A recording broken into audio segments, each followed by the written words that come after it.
Hi everyone, welcome to this week's Crunch seminar. Today we have two speakers. The first talk would be given by Saad Qadeer on the topic Stabilizing PDE-ML coupled systems. Saad is a staff scientist at the Pacific Northwest National Laboratory, interested in high-order numerical methods, scientific machine learning, and their applications in physical sciences and engineering. More specifically, his work seeks to combine insights from analysis and machine learning to multi-scale problems on varied domains, as well as to understand the approximation capabilities and limitations of machine learning architectures. Prior to joining PNNL, he worked as a postdoc at UNC Chapel Hill on developing high-order analogs of the immersed boundary method for complex fluid models. He did his graduate work at UC Berkeley, where he wrote his thesis on the computation of nonlinear Faraday waves on a three-dimensional cylinder. With this introduction, I invite you, Saad, to present your work. Thank you. Thank you so much, Vivek, for the introduction. And thank you so much for having me over to talk about stabilizing PDE-ML coupled systems. This is joint work with Hui Wan and Panos Dennis, both of whom are staff scientists at PNNL. So without further ado, let's get going. And let me first introduce to you PDE-ML coupled systems. What are we even talking about? So imagine that you have a system of PDEs in which the right-hand side depends on, let's say, very broadly speaking, it's a function of two general terms. One of them, let's say, is we are going to leave that as the physically accurate term as described by the physics. For example, the dynamical core, for which, for the sake of argument, let's say, we have good solvers, good, accurate, cheap solvers. And then another term, which in this case is G, which we can take as a surrogate, as a machine learned surrogate or some other, which approximates the physics. And the idea is that the physics themselves are too accurate to accurately compute. So we've built, let's say, a machine learned surrogate, for example, for aerosol microphysics parameterizations in Earth system models and such. And the idea is what happens when we try to study such PDE-ML coupled systems, how accurate they are compared to systems that take care of only the physics and so forth. But before we get to the accuracy, there is a bigger concern, which is that such systems turn out to be either unstable or highly inaccurate when solved numerically. In other words, when one of these terms is replaced by a machine learned surrogate. And we are going to dig deeper into this phenomenon by studying a very simple model problem to try and understand why this phenomenon occurs. Are there any general cues that we can extrapolate, that we can take moving forward and apply to more complex models? So the prototype problem that we have in mind is the famous viscous-Burgers equation. All of us have seen that many times before, just a convective nonlinear term along with a diffusive term with diffusion coefficient nu. And in this case, we're assuming periodic boundary conditions. So we're just going to be solving these over 0 to 2 pi. Now, one standard way of solving this method using the pseudospectral approach, let's say, is to simply decompose our solution in terms of a linear combinations of trigonometric polynomials, get ODEs for these coefficients in time, and then try and solve them appropriately. But what this decomposition also offers us is a way of actually talking about different modes, right? So we can see that there are sines and cosines, and then sine of 2x's, cosine of 2x's, and so forth. So we can talk about the energy that is attached to all of those different modes. And just by looking at this set of ODEs, it doesn't take that long to see that the first nonlinear term over here is actually responsible for generating energy in the higher frequency mode. So when P and Q are small, when they come together, they are going to cause activity for a larger K because these are being summed up and so forth. Whereas the role of the viscosity term, as you can see, is just to cause an exponential decay. So it kind of drains away the energy as time goes on, and that makes sure that the solution remains smooth, and these types of methods do lead to convergent accurate results. Just to give you an illustration of what that would look like, let's first of all imagine that we do not have any viscosity, right? So I'm taking away the diffusive term. I only have the inviscid Burgers effectively. And you'll notice that if I start out from an initial condition of sin x, then eventually a shock does form over here. Famous result, no quibbles with that. However, if I start to look also at the corresponding energies, the a sub k's with time, you'll notice that while the solution remains smooth, these coefficients decay very rapidly. But as soon as there is a shock forming, the modes suddenly, the energies in the modes suddenly jump up. And what that tells us is that if I had an infinite number of modes, let's say, then we could have resolved this accurately. But with a finite number of modes, as we have in this case, we can't really resolve that. More importantly, this indicates what we call the cascade of energy due to just the convective term, right? Because what that makes sure is that even though initially we are starting out with an initial condition of sine, so it only has energy in one mode right at the beginning, that energy is transferred to the higher modes very rapidly. So you'll notice that I've only really drawn the modes up till t is equals to 2, whereas the solution I've shown till t is equals to 20. Now that's what happens in the absence of viscosity. What is the effect of including a small amount of viscosity, as in this case 0.1? Well, you'll notice that the modes actually don't grow that rapidly or at all really. So that's the effect of this energy draining term, the diffusive term. Whereas in the previous case, we saw that the modes jumped all the way to a very high value as soon as the shock formed. In this case, the energy draining mechanism over here implies that the higher modes don't really see their energies jumping up all that much, with the result that with the effect of viscosity, the solution remains smooth, the corners are smoothed out, and we can end up, we can get by using a finite number of modes and get a convergent numerical solution. Okay, so that's that, just a brief primer on the viscous-Burgers equation and the roles of the various terms over here. Remember, the first term over here is responsible for the cascade of energy to the high frequency modes, whereas the second one drains away the energy from all the modes really, but really more from the high frequency modes. So what happens if we try to replace one of these terms, let's say the diffusion term, by a machine-learned surrogate? So N over here is a feed-forward neural network. I've taken it to be a very simple neural network, just one hidden layer with tan H activations. And you'll notice a couple of things over here. First of all, we've placed it inside a derivative. In other words, we are looking at the viscous-Burgers equation in divergence form. That is just to imbue this equation with a little bit more structure, so we don't ask the neural network to learn the second derivative, but just effectively the first derivative, just to make things a little bit easier for us. But we don't want things to be too easy, because you'll notice that I am also taking this neural network to be a nonlinear function, because there is one hidden layer, even though the function that we are learning is definitely linear. It's just a first derivative. And that is because we actually want our neural network to have this have some non-linearity, so that it doesn't get by working on too simple a problem, if that makes sense. We want things to be hard, but just hard enough in some sense.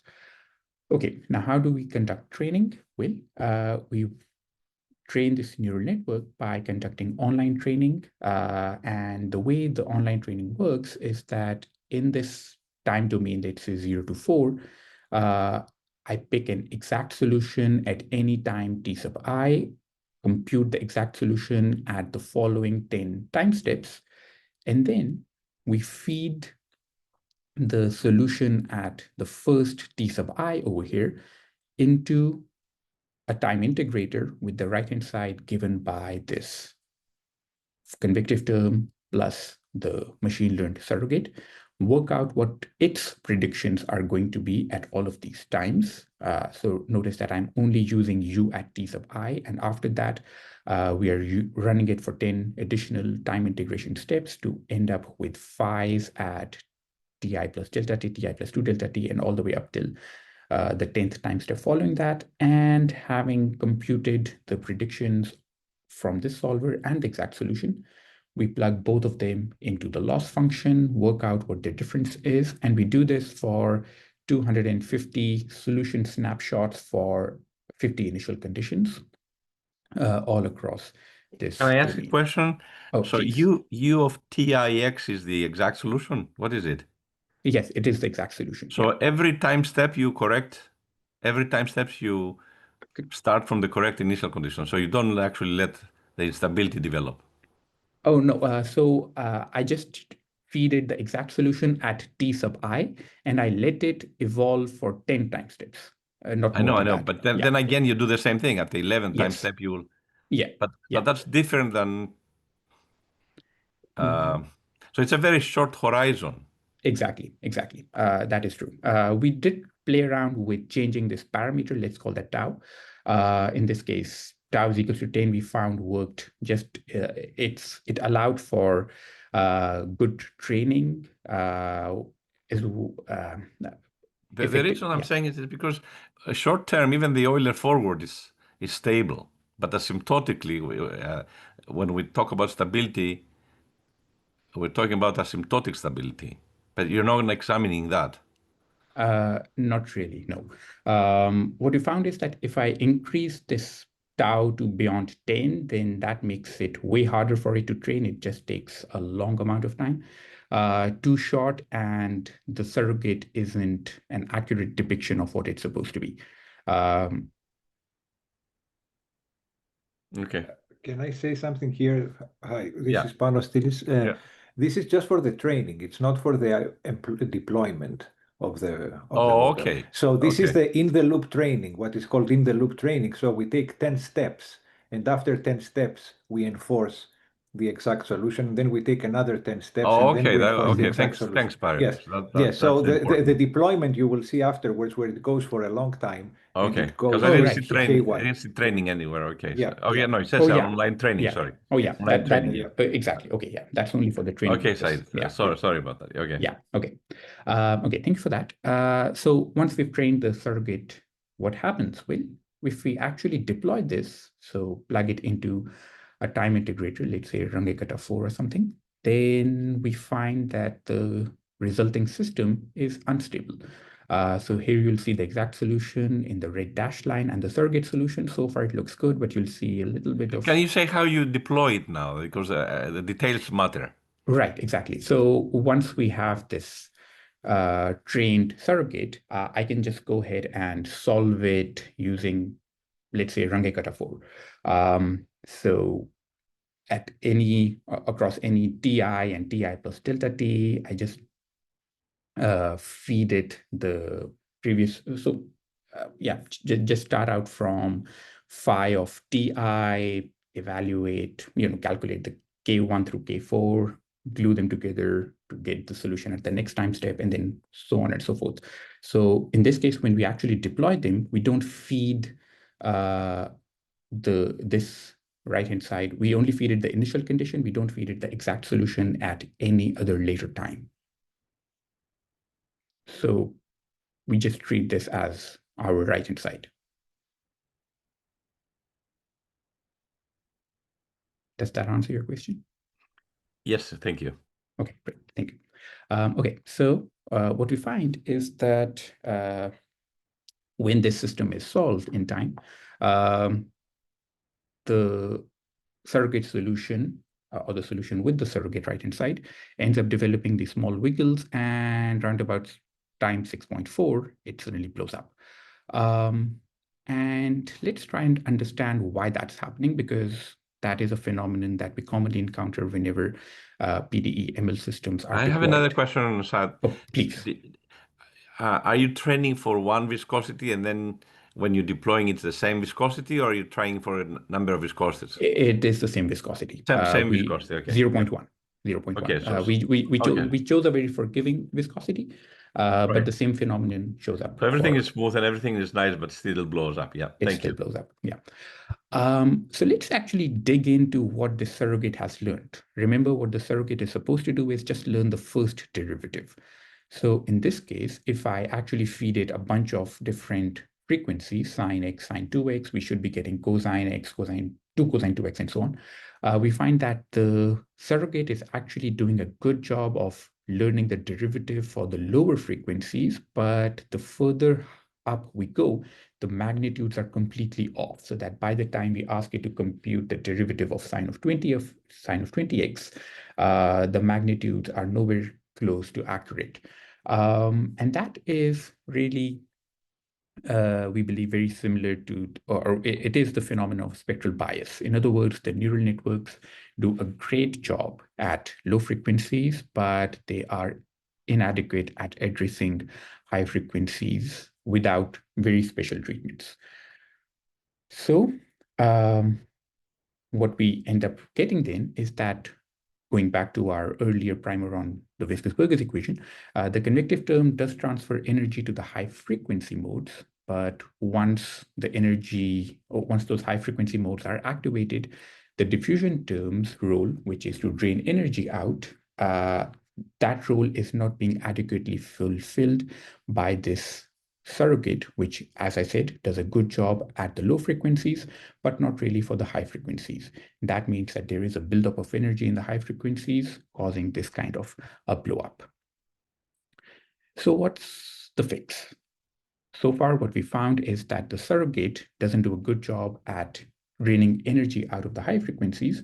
So one quick and easy fix that we can think of is that we should simply clamp down on the mechanism that forces or that allows the cascade of energy to the high frequency modes.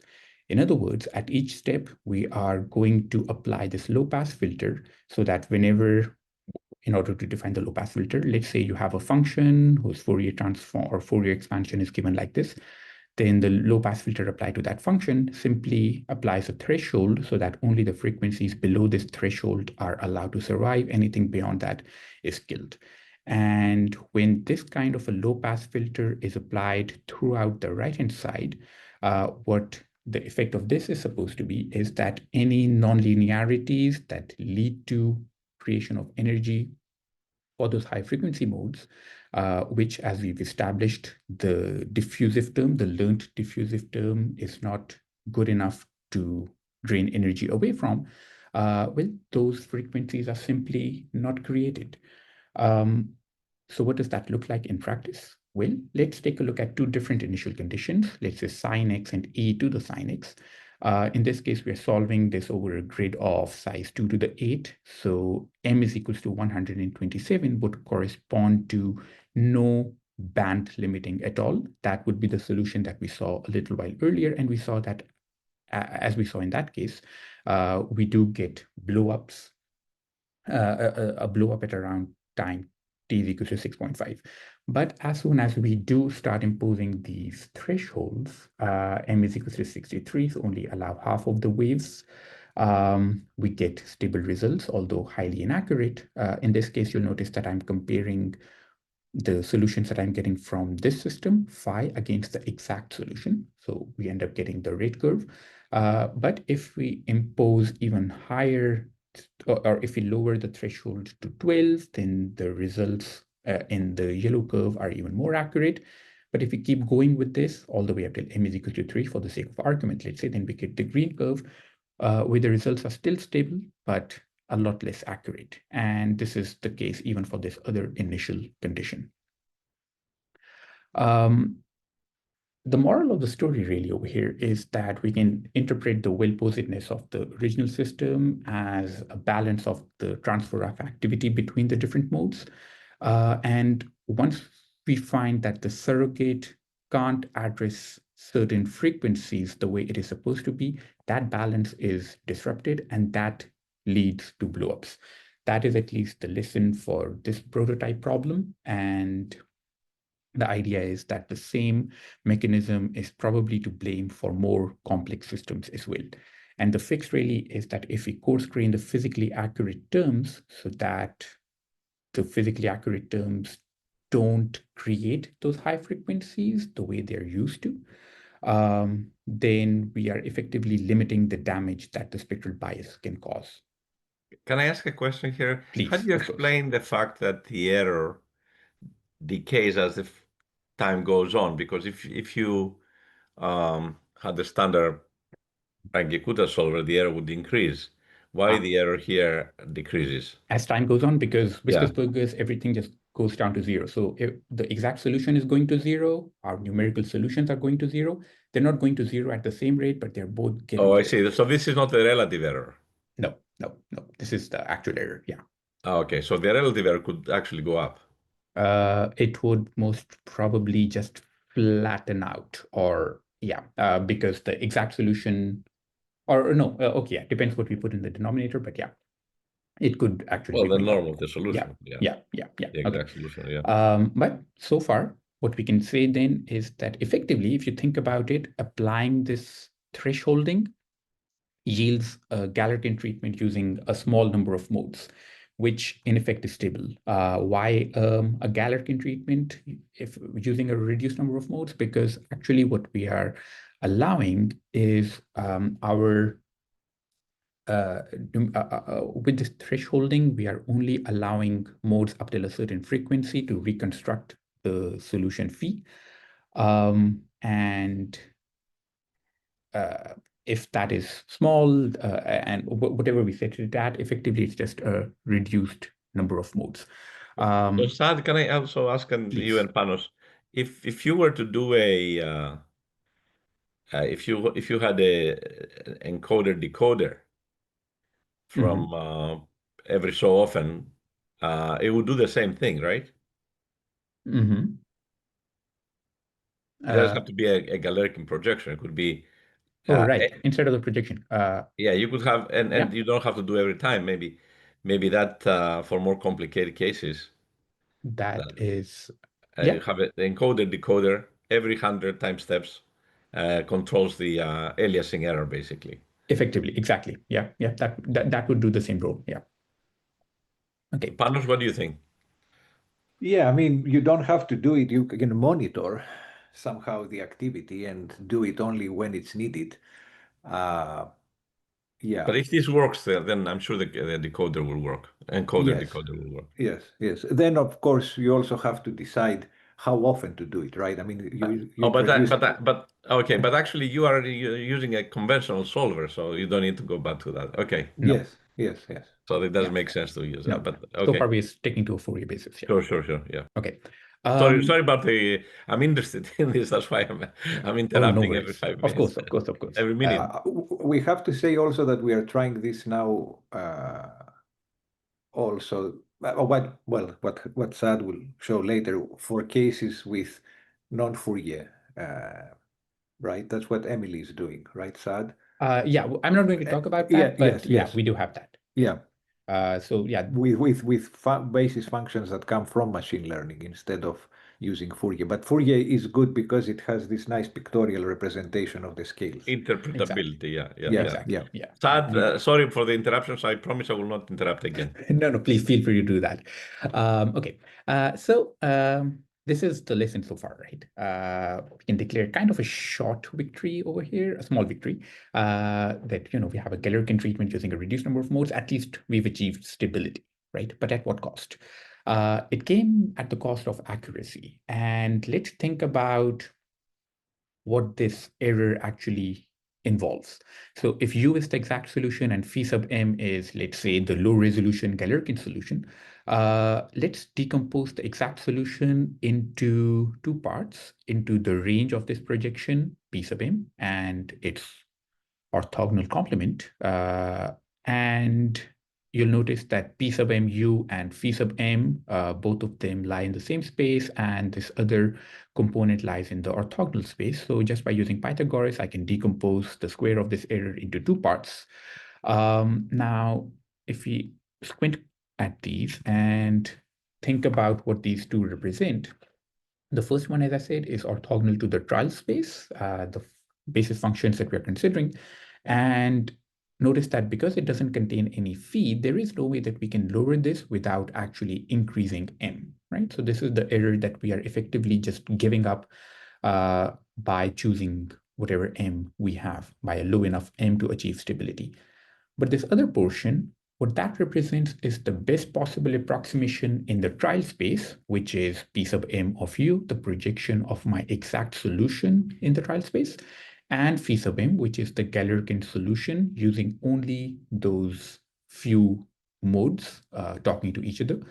And in principle, at least, we can lower this by building a faithful reduced order model. So we are going to talk a little bit more about that. But first of all, let's just see what the different magnitudes of these two terms are and whether it's even worth decreasing the second term. Is that actually even going to achieve something? So let's go back to this example of the sin x case. And here I've shown you in blue for different m's, the errors between the exact solution and the low resolution Galerkin solution, which is really the left-hand side, the square root of the left-hand side, all the way over here. Whereas in the red, we have the second component after applying Pythagoras. And you'll notice that the second component does form a pretty sizable chunk of the overall error. So that if we were to somehow manage to lower the red errors all the way down, even though, as I said, we can't do anything about the first part, we can hope to achieve a lot of accuracy. We can hope to achieve a lot of improvement in the error, in the accuracy. So that's the idea. Is there a way that we can improve this low order Galerkin solution? And in order to do that, we are going to kick things off by thinking about reduced order models. And our strategy of choice is we're going to start out by thinking about the Mori Zwanzig identity. So let's just, in case you haven't seen the Mori Zwanzig identity before, let me just introduce to you by this simple toy example. So imagine that you have a bunch of billiard balls on a flat table. And in this case, I believe I have 15 of them. And you'll notice that I've colored them differently. So there are, in this case, 6 of them, which are colored in with a bold line, and the other ones are just faint. And those are the bold ones are the ones that we are actually interested in, let's say. Now, as the evolution goes on, you'll notice that they are bumping into each other and they're transferring energy and so forth. Now, if we are only interested in the bold ones, what would happen if we actually removed all of the unresolved modes, all of the faint ones, right? So in other words, let me start this again, both at the same time. In other words, if I were to just focus on the resolved billiard balls talking to each other, would the results be different? Well, if I run both of these at the same time, you'll notice that as time goes on, the two resolved, the two cases of just the resolved balls are very different to each other. And that is all really to motivate the effect of including or discarding, really, the unresolved modes. Long story short, if let's say I have a system which consists of resolved and unresolved modes, and we only focus on the resolved modes themselves, as we do in the second animation over here, then that is what leads to the Markovian or Galerkin treatment that we saw earlier. And that is the idea behind the Mori Zwanzig identity. In other words, that the evolution of all of these, of any one of these billiard balls, let's say any one of these resolved billiard balls, it consists of 3 different parts. So I've defined a bunch of operators over here. First of them is called the Liouville operator. No worries if you haven't seen this before, the projection P, which is just a way of zeroing out or removing, I should say, more specifically, removing the dependence of any of these observables on the unresolved variables so that the projected function only depends on the resolved variables, and Q, which is the I minus B. And in this case, it turns out that the evolution of any one of these resolved variables can be broken up into 3 components. The first component, in which we effectively simply monitor how the resolve modes influence any other resolve modes. So that is just our simple Galerkin treatment, those few modes talking to each other, which is the second animation over here. The second term over here is taking into account how the resolved modes affect any unresolved modes and how those end up talking to the resolved modes. And then finally, how any energy inherent initially in the unresolved modes affects the resolved modes, right? So what the Mori Zwanzig identity does is it provides a nice decomposition of the dependence of the evolution of any of these resolved variables into these very nice three components, which further allows us to build accurate reduced order models. So as I said, because it's an identity, it's just a way of thinking about it. It doesn't spit out a reduced order model on its own. Okay, so let's dig deeper into Mori Zwanzig. We do have a system of ODEs for us, in which ideally, if we simply start out from this decomposition where the k's come from integers, then we have a very large, in fact, an infinite system of coupled ODEs. And in principle, the Mori Zwanzig identity allows us to decompose it into these three components, the ones that we saw earlier.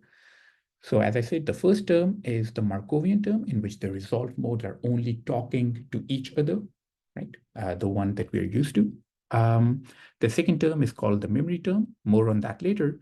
The third term is what's called the noise. And you'll notice that there is this additional variable over here, the eta. Those are what are called the solution to the orthogonal dynamics, which you can think of as dynamics that, as the name suggests, really, right? They are lying in a space orthogonal to the resolved space. But the key point really is that in order to include the effect of the orthogonal dynamics exactly, we would need to solve these throughout. And this would be a system as large as the original system. So really, we haven't really solved any problem. This decomposition really has only rewritten the problem in a way to make it appear deceptively simple. We haven't really done any clever stuff yet. You'll also notice that the same type of a term, so for the noise term, remember, is e to the TQL, QLXK. A similar kind of a term, e to the SQL, only with a different time dummy variable, SQL, shows up in the memory term as well. So we have really the same thing as the noise showing up inside the memory integrand. Okay, now a few things that we can immediately take care of. First of all, the noise. So if we initialize the unresolved modes to 0 or some fixed value, then we can actually show that the noise term completely vanishes. So we don't need to worry about the third term.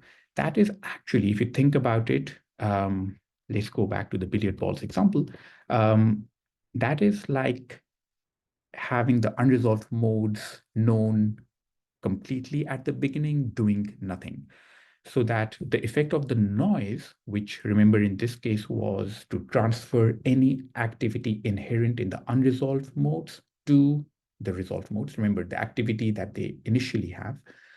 If they don't have any activity at all in the beginning, then there is no such energy to be transferred, very loosely speaking, which means that the only time we do need to take the unresolved variables into account is when they are first bumped into by any of the resolved modes. So hence, the only time we do need to take the unresolved modes into account is through the memory term, when they are provided some energy, some impetus by the unresolved modes, and then they can affect the resolved modes, really. So that's the idea, right? That if the only initial conditions we consider are the ones where the unresolved modes are always set equal to 0, then the noise term doesn't really affect our evolution much. So what we are then left with is just a Markovian term, which we understand very well, and the memory term, which looks deceptively simple. But the idea is that it complements the Markovian dynamics by incorporating the effects of the resolved variable. So in fact, it takes into account the entire history of the resolved modes. But again, because it relies on the solutions of the orthogonal dynamics, as we've seen, the system, even after discarding the noise term, the resulting system isn't closed. So let's dig deeper into the memory term. As we've already seen, there is this one term in the integrand, which looks like the noise. So we have, let's give it a name, let's call that f sub k. And let me introduce to you the magical benefits of this projection. So in this case, the projection operator, remember, all it does is the way that we've chosen it. At least there are many different ways of choosing it. But in this case, we're choosing it so that the unresolved modes are simply demolished. They are set equal to 0. So in this case, they can be this projection operator can be thought of as an orthogonal projection on the space of, let's say, continuous functions or LU, functions of x hat with respect to this kind of an inner product where the weight function specifically has delta functions corresponding to the unresolved modes, right? So whenever I feed it any two functions, all it sees of the unresolved modes is that it is supposed to set that to its value at xl equal to 0. For the resolve modes, we choose these Gaussian types of weights. We can choose other weights as well. This isn't a hard and fast rule, but we found that this generally just leads to better computational performance because of other benefits that it has. We'll talk more about that later. But the key fact is that because we can interpret the projection operator as an orthogonal projection, if I have an orthonormal basis for its range, then we can just think of that orthogonal projection in this manner, right? So take the inner product of any function g with all of the orthonormal bases and build this linear combination. What that does is that, going back to the memory term integrand, if I have P acting on L, F, K, then this entire term in green can effectively be just written like this, right? So you'll notice that this is just the projection of LFK, or the P term applied to it. And now you'll notice that I have the evolution operator e to the t minus SL, the role of which is to advance the system for t minus s units in time. Here's the catch. This is where the projection really comes into its own. Because you'll notice that this projection is now acting on these functions of initial values, the only point at which the initial conditions, the initial values appear is inside the h sub j. So this evolution operator acting on that simply evolves that x hat over to the values of the resolved variables at a later time at t minus s. In other words, we've removed the dependence of the LFK on time. So the only time at which we are really calculating the LFK is at S, right? So it's not changing with time. Now, this inner product, these are what are termed the memory kernels, and you'll notice that this is simply a function of S. Okay, now in case all of that wasn't clear, let me just give you the moral of the story so far, which is that the reduced order, the Mori Zwanzig decomposition that we saw can effectively be decomposed, the right-hand side, into the Markovian term plus the memory term, which now consists of this convolutional integral consisting of the memory kernels, which do not depend on the initial conditions, and these functions of the resolved variables. Remember, a hat are the resolved variables, and they are being fed into this integral by way of these orthonormal basis functions h sub j, which we are going to choose in a while. So the idea is that once we can identify these memory kernels, then we can plug them back into, or we can just append, we can plug them into the memory term, add them to the right-hand side to append them to the Markovian term and get a better reduced order model. So how do we identify the memory kernels? How do we calculate them? Well, just from this equation, one way of going about that is to push the R sub k inverse hats over to the left-hand side, take the inner products with H sub else, and that gives us one possible equation that we can then hope to solve. So on the right-hand side, the CJL matrix, this is what's called the covariance matrix over here. And on the left-hand side, you can call that the memory matrix.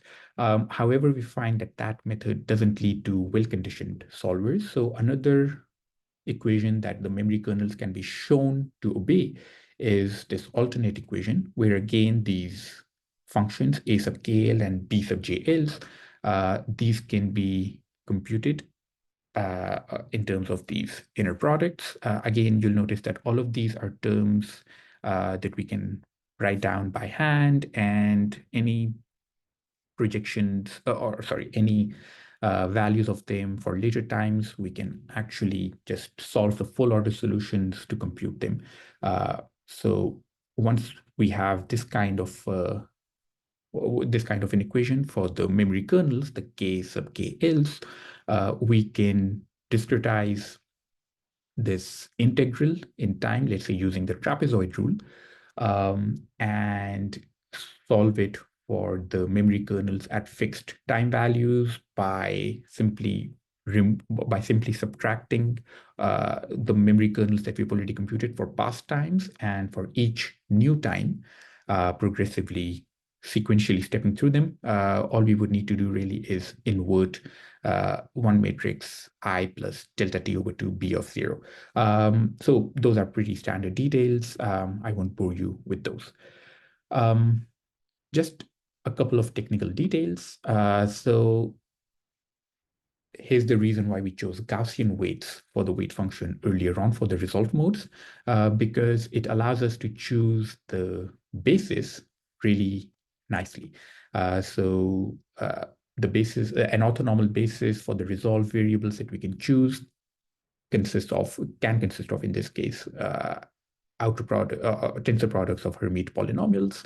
So in this case, if h sub j, uppercase h sub j are one-dimensional Hermite polynomials, then all I need to do is multiply them together along each resolve variable and get an orthonormal basis for this higher dimensional space. Likewise, because of the Gaussian weights, if I have the Gauss-Hermite quadrature scheme in one dimension, I can use that, again, just perform tensor products of that, and use that to compute the inner products for my resolve variables. So remember, for example, that all of the result of all of the inner products that we have, they are, going back to this, for example, all of these inner products are roughly of this form. So there is some function of the resolve variables in the first slot, and in the second slot, we have some function of time, which depends on the resolve variables only by way of the initial conditions. So in other words, what we need to do then is start out from these very well chosen initial conditions, which are coming in from the quadrature rule, calculate the time evolution of that function, and then calculate whatever these sums are to approximate the inner products. Now, there is a slight catch over here, which is that if the one-dimensional Gauss-Hermite quadrature scheme, for example, let's say looks like this, because I'm going to need to consider tensor products of all of these along each resolve variable, in the case where I only have 3 resolve variables, for example, so let's say just, if I just have 3 resolved variables, x1, x2, and x3, then in this case, I have 27 initial conditions to consider. More generally, what I need to do is have n sub q quadrature points in each direction along each variable. So this scales the number of initial conditions, or the number of quadrature points that I need to consider for my resolved variables. That scales like n sub q to the power of however many resolved variables I have. So that is a slight catch. However, on the other hand, we feel that this is a much better approach to use than to just use Monte Carlo simulations, in which we are choosing the initial conditions based on the weight function, but doing so fairly randomly. So this is at least more accurate. And that is, again, a benefit of the Gaussian weights in that it allows us to use the Gauss-Hermite quadrature scheme. Okay, so long story short, proof of the pudding, does it actually work? What happens if we calculate the memory kernels for the viscous-Burgers equation and then append that to the coarse-grained system that we saw earlier? So what we do is we consider projections with both d is equals to 1. Remember, what d over here represents is the highest Hermite polynomial degree that we are allowing. So if I only allow up till d is equals to 1, then that means that we're only considering linear Hermite polynomials along each resolved variable. So that's what's termed the linear projection. We also considered projections with d is equals to 3, which is termed the cubic projection. Funnily enough, for d is equals to 2, we didn't find that much of an improvement over the linear projections. We chose different quadrature points for these. Ideally, we want the number of quadrature points to be as high as possible. But really, as I said, the number of initial conditions scales like n sub q to the power of number of resolved modes. In this case, if I have 4 to the 6, that's already 4,096 initial conditions. And running these up till t is equals to 20 takes a long amount of time. Still, having done that, the corrected ROMs are then solved in time using Runge-Kutta 2 because we have the need to compute those convolutional integrals down the road. So we find that Runge-Kutta 2, which is just the explicit trapezoidal method, works really well. So first of all, what do the memory kernels actually look like? Well, I've only shown you a few of these. These are only for the linear projection case. And we find that as time goes on, the memory kernels decay slowly with time. So notice that this is in the semi-log scale. They decay slowly in time, but they're still decaying, you could say, exponentially. So we'll come to that in a moment, why that's important. But more importantly, what happens if I actually use these memory correction terms with the coarse-grained Markovian solver, so to speak. So for both of these plots, you'll see that I'm considering two different initial conditions. In blue, I have only the results of the coarse graining. And in this case, I am, again, if I were to go back to this error decomposition that we had all the way back up here, I'm only showing you the second contribution, right? The red curves over here. Because we really, as I said, we can only really improve these errors. So in the blue curves, this is the effect of only having the Markovian terms.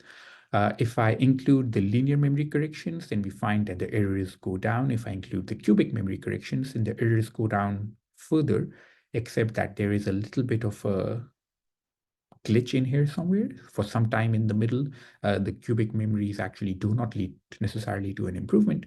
But we feel that that is really an artifact of using not a sufficiently high number of quadrature points. But still, the main thing that we can see over here is that including either a linear correction or a cubic projection definitely lowers the errors. It improves the accuracy of the mere coarse-grained solution on its own. So for now, we are going to take that as a win. Okay, so to sum up, we built a PDE-ML couple system for a very simple prototype problem, and we traced the instabilities in that combined system, in that couple system, to the spectral bias of the learned surrogate. The first thing that we did was, in order to stabilize this system, we found that simply coarse graining the physically accurate term, in this case, the convected term, we ended up stabilizing the system. So what that did is it definitely led to a stable simulation. However, that comes at the cost of accuracy because we are discarding modes beyond a certain threshold. And in order to improve the accuracy, we showed that, to the low resolution Galerkin term, we can include carefully calculated memory terms, and that can help improve the accuracy. So the work so far opens up a lot of avenues. It throws up a lot more questions. In the future, we plan on investigating, first of all, this coarse graining strategy for more complex systems, so going beyond the viscous-Burgers equation itself. It would also be helpful to explore really the effect of including more quadrature points and higher degree projections. Of course, as I said, the calculations that we currently have, they were expensive enough as it is. So in order to push the envelope on those, we would need to carry out full auto simulations either in parallel or using exact formulas for the viscous-Burgers equation, using the Cole-Hopf formula or something, make them a little bit more well-conditioned. And another thing that we can actually look at is by looking at the character of the memory kernels that we have.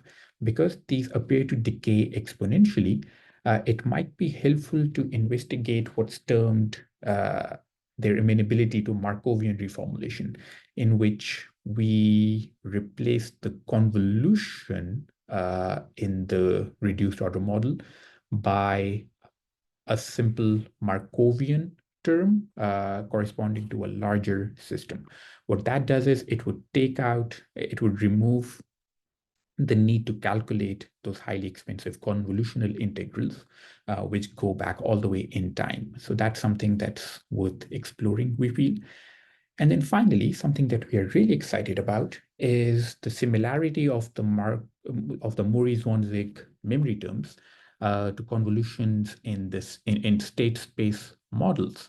What that suggests is that it might be interesting to explore, and this is something that we are currently talking about, we're thinking about actively. It might be helpful to simply do away with the memory terms as they show up in Mori Zwanzig and replace them by state space models. In effect, really eschewing all the need to calculate the memory kernels through this expensive procedure that we have, and simply use state space models in their stead. What that would do is it would allow this methodology to be applied to more complex problems for which we don't have these nice formulas in order to be able to calculate, let's say, the different terms that show up in the memory kernel calculation.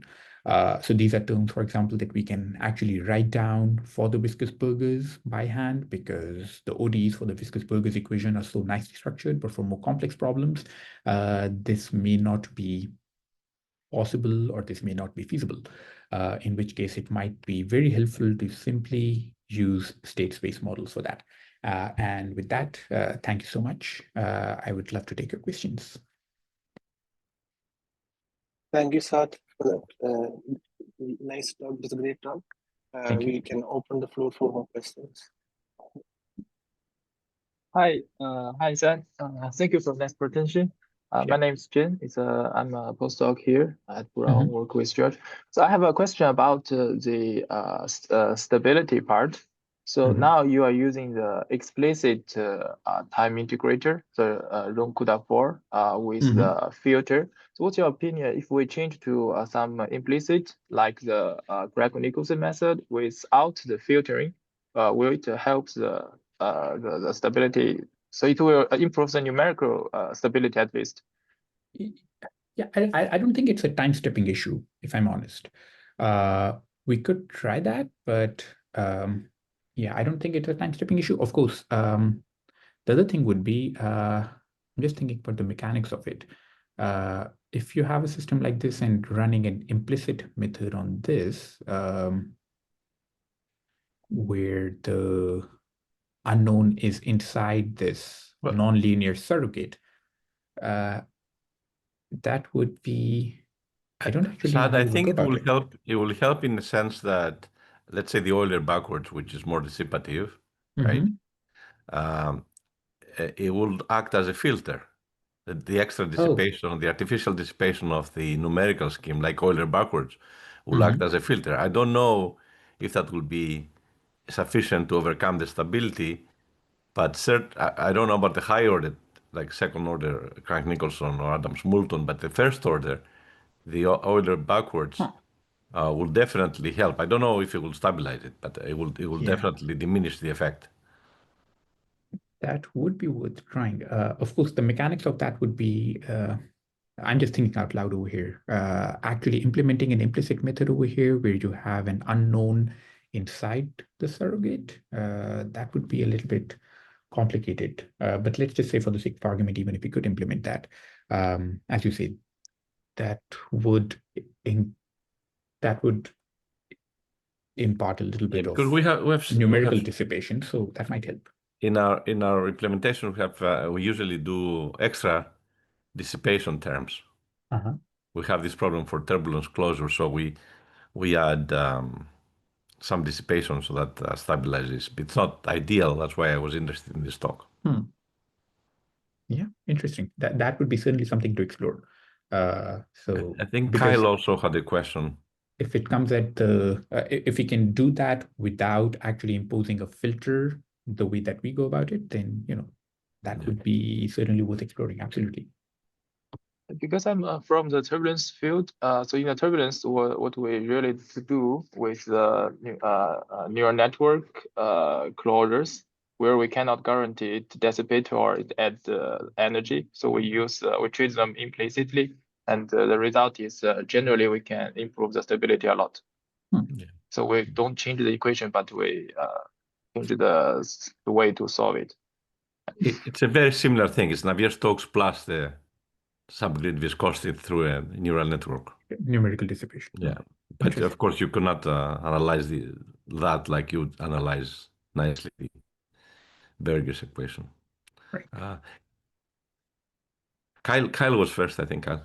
Yeah, I have a very similar question also on this point. So if I understand it correctly, you solve this coupled PDE-ML system using a solver, and then the solution is compared against the choosing the loss function. Is that correct? Yeah.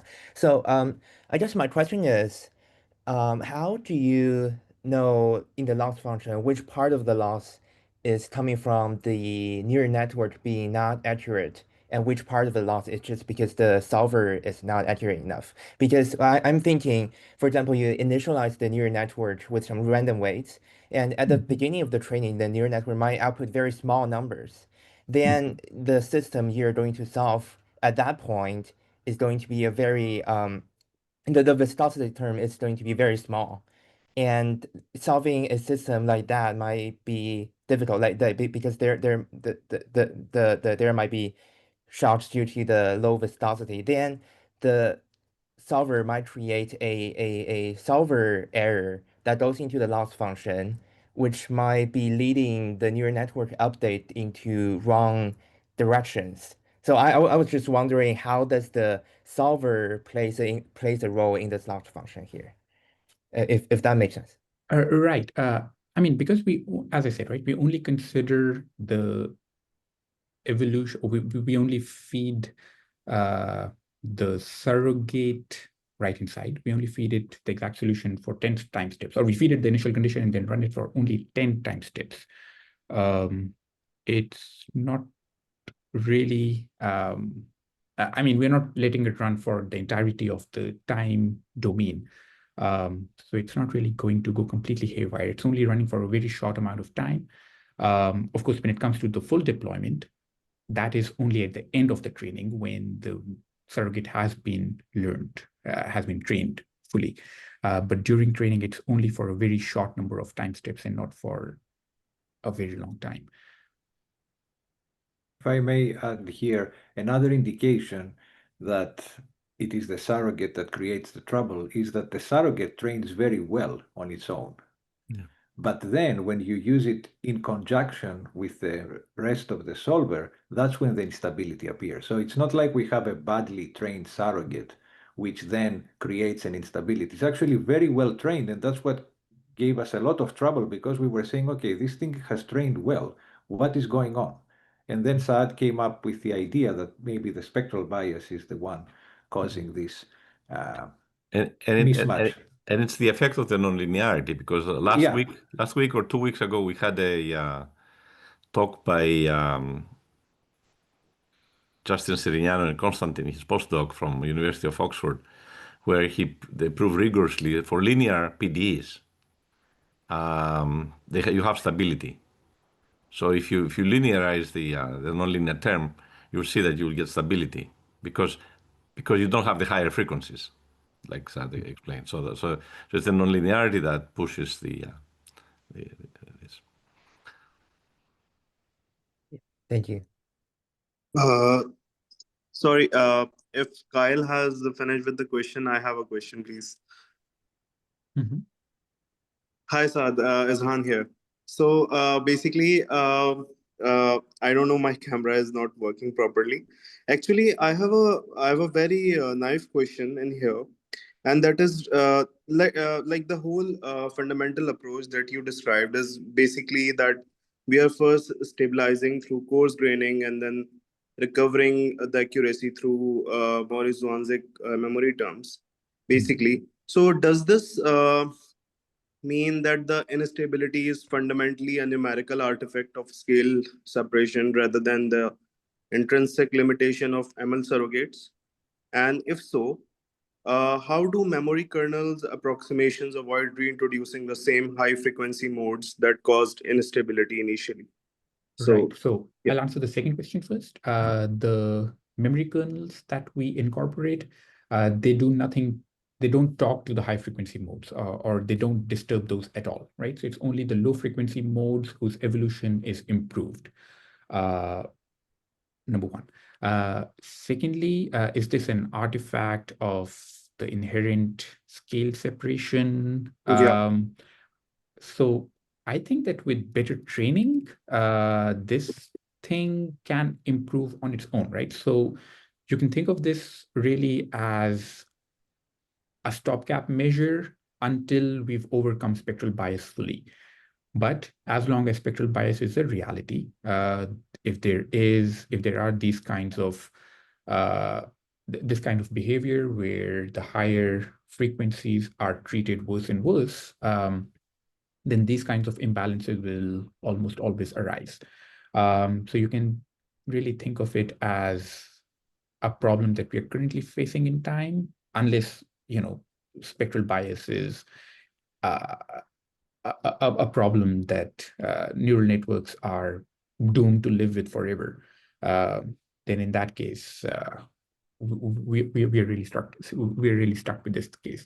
But my thinking is that really this is just a problem that we're facing right now in time in the development of these neural networks. This is just a problem that we are faced with right now. Because, for example, there are these methods, Qingyao Lai, etc., who were developed by Qingyao Lai, who do explicitly target this problem of spectral bias by building a neural network and then addressing the higher frequencies and then more higher frequencies and so on. So spectral bias can be overcome, except that they require highly specialized treatments. So down the road, if we can fix those, then I don't see any reason why these PDE-ML couple systems can't perform just as well as conventional systems do.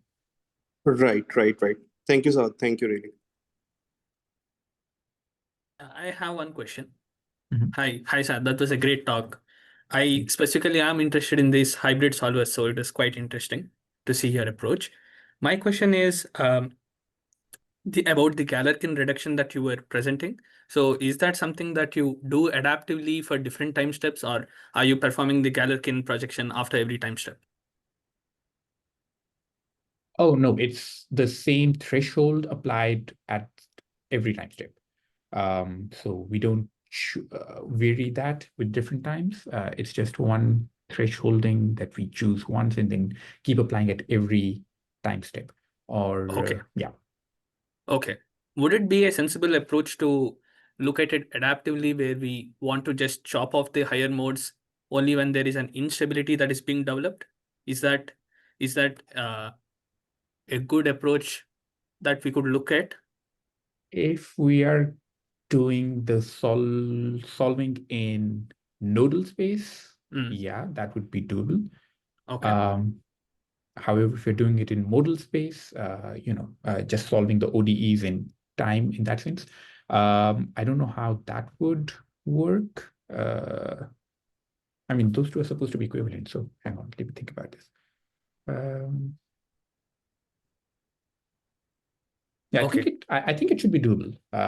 It would be interesting to see. Of course, you would have to develop suitable metrics to monitor how Right. this thresholding changes. It would be an interesting idea to try. Yeah. Okay, sure. And also Interesting. when you are talking about the loss, you decompose it into two components, right? And you say Yeah. that one of them is, the first term is independent and it just depends on the number of modes that you're considering. And the second one depends on how well the model trains and stuff like that. So are you training the neural network model on this reduced order space, or how is the training done? Oh no, when we calculate the losses, that's really looking at errors against the fully Okay. the full exact solution and not its Okay, right. projection onto the trial space. Okay, right. So so hence my follow-up question would be, is it a better approach to probably just look at the term where we are introducing the numerical, the neural network based error? So essentially look at the second term and then focus only upon that and frame our minimization problem based on that instead of the entire thing. Not really, because the thresholding is something that we do after the training, right? So the choice of M is really done after we're done with all of the training. So again, going back to the loss function, in here, we don't really encounter, we are not really faced by the need to apply a thresholding, right? So we are still just we're feeding it the initial condition for the exact solution, and then in the loss function, comparing it against the exact solution over the next time steps. Applying a thresholding over here for a certain value of M would, I feel, just unnecessarily limit the scope, or make it probably too simple a problem, or asking it to aim a bit too low, if that makes sense. Okay, yeah, that makes sense. Because I was thinking along the lines that since we are effectively trying to minimize the loss between the actual solution and the predicted solution only in the reduced space, if you could just repose the problem in the reduced space, because we already have the prior information that we're going to chop off those higher modes. We can account for that while training and simplify the training process in a way. But that is something that we hope to do by building a more faithful reduced order model. Okay, right. So, if we have good, you could say, conventional mathematical strategies, then that is something that we can hope to demolish very nicely. It's the first part that is that we can do nothing by building a better reduced order model, which is really where I feel that we would need a better surrogate, right? So we wouldn't need to choose too low an M. Yeah. Okay, thank you. Yeah, that answers my questions. I have a remark about the Markovian system. So there are papers, actually, including our paper that we published for CM4 with Eric Darve. It's called Extended Dynamics. So we replace, of course, it will cost you twice as much because you have now a system. So you take the memory term and you make it an auxiliary variable, and you have an evolution equation for that. Yeah. So that's So I think, I don't know how much this costs, but if you are willing to absorb this cost of a factor of 2, then you can do things cleanly for very complex systems using extended dynamics. Yeah. Panos, I think you know the paper that we have with Jen Lee and Eric Darve on the polymers was part of CM4 on extended dynamics for star polymers. Yes. Yeah. If I remember correctly. And the speed up factor was 20. I just presented 2 days ago in a conference that work, actually, that Mori Zwanzig. But it was a factor of 20 to using the extended dynamics. So even with a factor of 2 compared to the computing explicitly using trapezoid rules, the convolution integral. Yeah, you're talking about the Markovian reformulation, that paper, right, George? Where you augmented with extra equations, which however, it's much faster to solve this augmented system than doing convolutions for the 20 original. times faster for that system. If I remember correctly, in that case, one of the assumptions was that the memory kernels exponentially decay with sines and cosines attached to them. But you have to model the kernel, which you have exponential kernel. So yes, that's part of it. And unfortunately for burgers, the kernels are more involved than that. They are pretty complex.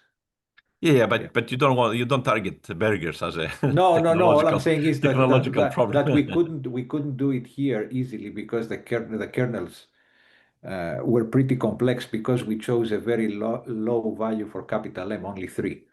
Yeah. That's true. That's true. But So anyway, thank you very much, Saad. It was really interesting. I actually have an idea now how to solve the problem, but I cannot tell you because I have to. You should write that it goes back to it goes back to hyperbolic conservation law. So I'll give you a hint. Yeah, you should write that in the margin of your book, and then we can still be digging around 350 years later. But thanks again. Sir, thank you, sir. I have a question. Can you show me a figure where you are showing the evolution of the errors? These ones? Yes. So I was expecting the error to increase as a function of time, like for all of them. Oh, I mean, as time goes on, as I said, right? Because the exact solution goes to 0, and the numerical solutions, however flawed, they do still have that character that they're going to 0. So you're just going to 0 at different rates. These are absolute errors, not relative errors. Right. So, eventually everything does get to the same point. Okay. What if it was a system like that doesn't go to 0? Like typically when you have a reduced order model with the missing terms involved, the phases won't get aligned as the time goes by. And the point of introducing this memory kernel is at least you could reduce the rate at which the error evolution happens. Absolutely, yeah. No, I think like the inclusion of memory terms would be helpful no matter what the character of your solutions is. Okay. And okay, I think that is my question. So did you get a chance to try on any other problem other than the burgers? Not really. We did try these with, as Panos mentioned, we did try these with other basis functions, but not on a different problem. But I mean, one relatively straightforward step up would be to jump over to KDV from this, use a different mechanism, and then play around with that. Thank you. Thank you for your talk. Yeah. Of course. Okay. I think maybe we can move on to the next talk in that case. How do I stop sharing?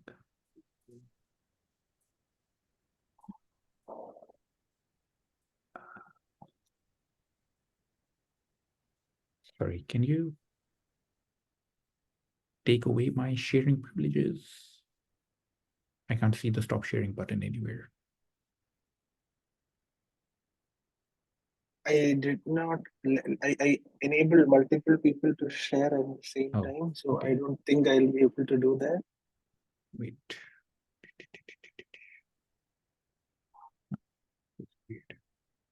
Okay, let me just turn off Zoom and then I'll be back. All right. Okay, thank you. Thanks. Yeah, maybe Charlie, you're on. Can you please share screen? Yeah, I think you're muted. Hello. Hi guys. Hi. So I'll introduce you, and you can start the talk. So for second talk, we have Charlie Yoon, who would be presenting his work on how does neural network training work, edge of stability, river valley landscape, and more. Charlie is an Evon assistant professor at the Kim Yakul Graduate School of AI at KAIST, with a joint affiliation at the Graduate School of AI for Math. Since 2025, he has also held a part-time appointment with Google Research as a visiting faculty researcher. He directs the Optimization and Machine Learning Laboratory at KAIST. He received his PhD from the Laboratory of Information and Decision Systems at MIT, advised jointly by Professor Suvrit Shra and Professor Ali Jadbadeh, and obtained his MSc from Stanford University and a BSc from KAIST. His research focuses on theoretical foundations of optimization and deep learning, with the goal of bridging the gap between theory and practice. He has served as an area chair for conferences including NeurIPS and ICLR and was recognized as a notable area chair at NeurIPS 2023. With this introduction, I invite you to present your work. Yeah, all right. Thank you very much for the nice introduction. And thank you very much for giving me the opportunity to talk about my research at Cross Seminar Series. So as introduced, my name is Charlie, and I'm an assistant professor at KAIST, Graduate School of AI in South Korea. So it's actually 2 a.m. in the morning in Korea, so I'm not pretty sure. So I may end up rambling when my brain finally stops working, but I'll try my best to stay awake. So today, I'm going to talk about a line of work from my group and other groups of people trying to understand how neural network training actually works. And I'll discuss some important surprising observations, such as the edge of stability phenomenon. And these surprises will lead us to a recently proposed hypothesis called the River Valley landscape. That kind of explains why I chose my title. And this River Valley landscape hypothesis has become very useful in explaining and understanding neural network training dynamics, including the success of a brand new optimizer, very recent one, called schedule-free methods. So I'll get to that, get there at the end of my talk. So my talk actually will not be as mathematical as other talks at the Crunch seminar. So maybe I say it's closer to the experimental science, I guess. So I hope you all like it. Okay. So this is joint work with Minhak and Paman, who are undergraduate students working in my lab, and also Kwangjun, who's at Microsoft Research. So let me start. So do you actually all see my mouse cursor as well? Yes, we can see your cursor. All right, awesome. Yeah, so I can get started. Thank you. So today, I'm not going to talk about how to solve like PDEs or like anything, but I'm just going to talk about like how to train your network under a standard supervised learning setup. So as usual, as is usually the case in the supervised learning setup, we're going to just assume that we have a finite data set, number of data sets, which are given as pairs of xi's and yi's. And we are going to train a neural network, which is parameterized by theta. And the training objective of this task of training a neural network is given as the following function, which I'll denote as R of theta. Remember, theta is our network parameter, and R is called the training loss, which is defined to be an average of the loss function over all the data points. And this loss function is the loss function, this kind of a score that models the discrepancy between the prediction of your model and the true label. Okay. So we're going to study the problem of like optimizing this function by tuning the parameters theta using an optimizer. Okay, but you can actually forget the exact form of this function from now on. I'm just gonna like refer to this as R of theta without like referring to any internal form of this function. And unfortunately, this optimization problem is well known to be non-convex. It's not a like nicely behaved convex optimization problems. So that's why it's causing us a lot of headaches. So there's a lot of mysteries, including the very fact that this function can be optimized using to global minimum to SGD is actually still a mystery that is not fully understood. So today I'm going to talk about a couple of optimization algorithms, but I'm going to talk first about a fundamental algorithm for solving minimization problems, gradient descent. So perhaps I shouldn't spend too much time talking about like what gradient descent is at the Crunch seminar, but the gradient descent is something that computes the gradient at R at our current iterate theta t, and then make a small update on our current iterate theta t by multiplying a step size or learning rate eta to the negative gradient and making a change to the current iterate to get the next iterate. So this is actually an attempt to minimize the function R, because the negative gradient direction is the direction in which the loss decreases the fastest. Okay. So in order to show you what is so surprising about neural network optimization, I'm going to talk about what traditional analysis of gradient descent looks like. So this one actually highlights a keyword called the descent lemma. So in many cases, in many textbook optimization analysis, we get to assume that the loss function R, the training objective function R, has L-Lipschitz continuous gradient. So what I mean by this is, if you calculate the gradient of the risk, the loss R at theta and theta prime, and take the difference between these two gradients and take the L2 norm, then this L2 norm is upper bounded by L times the L2 distance of the point itself. Okay? So this means that if you change your theta just a little bit, then your gradient doesn't change that much. Okay? This one actually leads to a very nice inequality, a very useful one, which gives a global upper bound on the function value in the form of the Taylor expansion of the function, the first order Taylor expansion of the function at theta, plus some quadratic term that represents the distance squared of the 2 points that are evaluated. And this is particularly useful in the analysis of all the optimization algorithms out there. And one thing to note here is the L-Lipschitz gradient is actually equivalent to the maximum eigenvalue of your Hessian matrix being globally upper bounded by L if your function R is also twice differentiable. Okay. So one very interesting implication of this upper bound is that if you apply this upper bound to our gradient descent update by plugging in theta t plus 1 in place of theta prime and theta t in place of theta here, this one actually directly yields the following inequality right here. So this one is something that upper bounds the function value evaluated at the t plus 1th iterate by the function value at the tth iterate minus something. And this inequality is so useful in the analysis of optimization algorithm. So it's given a special name called the descent lemma. So this descent lemma actually guarantees that after one step of gradient descent, the loss monotonically decreases whenever the following condition on the step size is satisfied. So if your learning rate is between 0 and 2 over L, where L is the Lipschitz constant, then this one actually corresponds to the range of eta where this product is positive. So as long as your gradient is not 0, then you're guaranteed to have monotonic decrease of your loss function. So next, you actually you might wonder that, okay, if your step size in the right interval, then you're guaranteed to have like decrease of the loss function.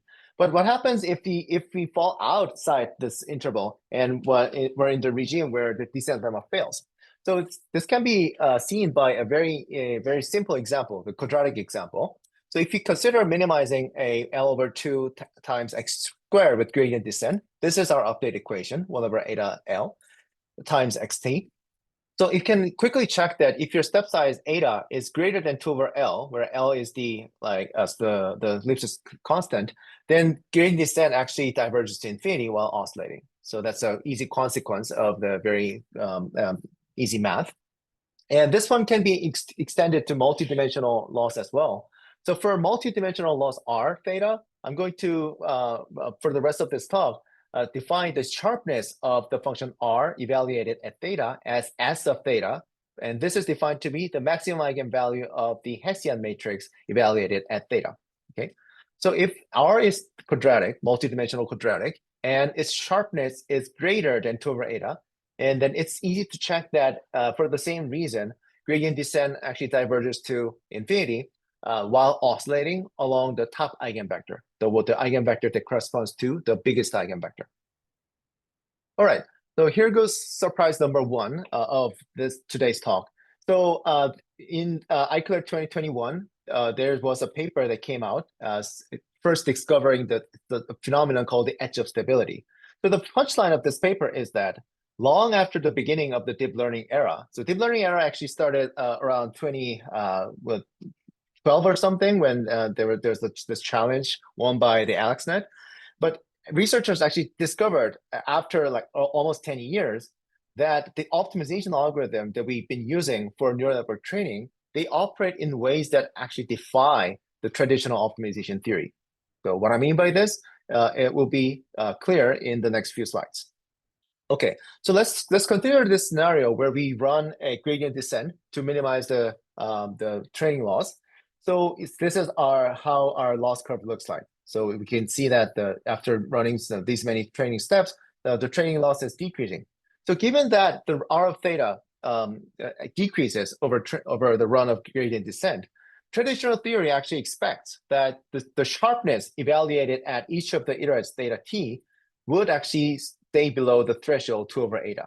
Because otherwise, if the sharpness was above the 2 over eta, then we actually saw an example that this gradient descent diverges to infinity while blowing up, right?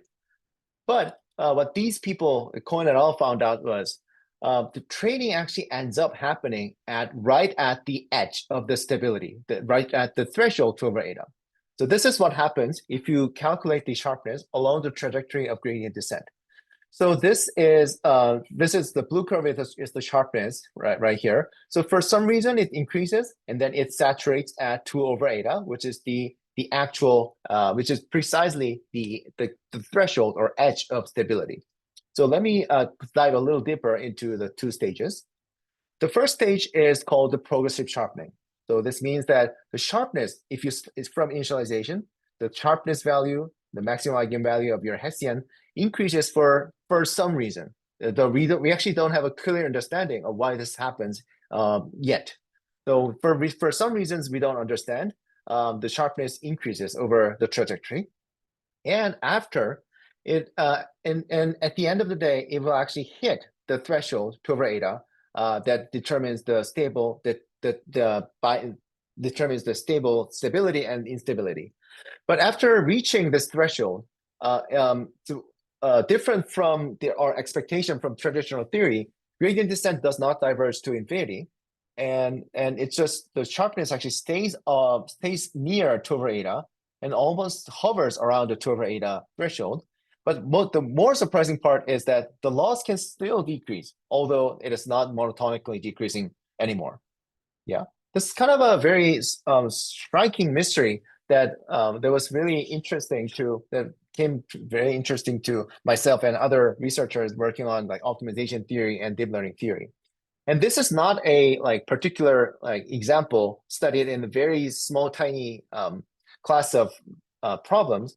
The edge of stability paper, they actually ran very extensive experiments. Their pages were like 100 pages, including the appendix. And then these 100 pages were all full of these type of graphs showing the sharpness. Okay, so they kind of confirmed that this phenomenon occurs over different architectures, data sets, activations, and it also persists when we use Poilievre momentum or Nesterov momentum. And it also occurs in some degrees when we've changed the loss function, or if you switch from gradient descent to SGD. So even with stochasticity, this phenomenon actually holds, and this one occurs. But due to the stochasticity, the trend is a little weaker. Okay. And in the follow-up work, the same author actually found out that for adaptive stepsize methods such as ADAM, or like other methods, they also operate at the edge of stability, although their notion of sharpness needs to be changed according to the preconditioner that is applied by Adam. Okay, but in some notion of edge of stability also happens for Adam and Adam W as well. I have a question, Charlie. Okay. So that doesn't happen for second order methods, right? Quasi second order methods. Oh, okay. So interestingly, in the discussion of edge of stability, the quasi-second order methods were not actively discussed, but I don't think it will happen, right? Yeah. I don't think they'll happen. Yeah, right. Yeah. Okay. Because the update is kind of adaptive to your sharpness, so I don't think it will happen. Yeah. Although thanks for the question. Although the hedge is involved, of course, it's computed in the second order methods, and its eigenvalue is very important, but maybe it doesn't happen that way. Oh yeah, maybe some different notion of the quantity may saturate, but I don't have a good idea of how to come up with that quantity. Yeah. Thank you. Yeah. Thank you. Except, but maybe the quasi-Newton methods, but SOAP, SOAP, the new second order optimizer of Google, is really precondition Adam. So it may happen for SOAP. So it's still Adam, Yeah. but modified from time to time. Yeah, so I actually saw this the iClear submission, which is like still under review, but they kind of expanded this notion of edge of stability to some very general types of different types of notions of sharpness, like using some different types of norms. And I think SOAP can fall in that framework as well, but I'm not 100% sure. Yeah, so there are some other like methods like muon that definitely falls into this framework.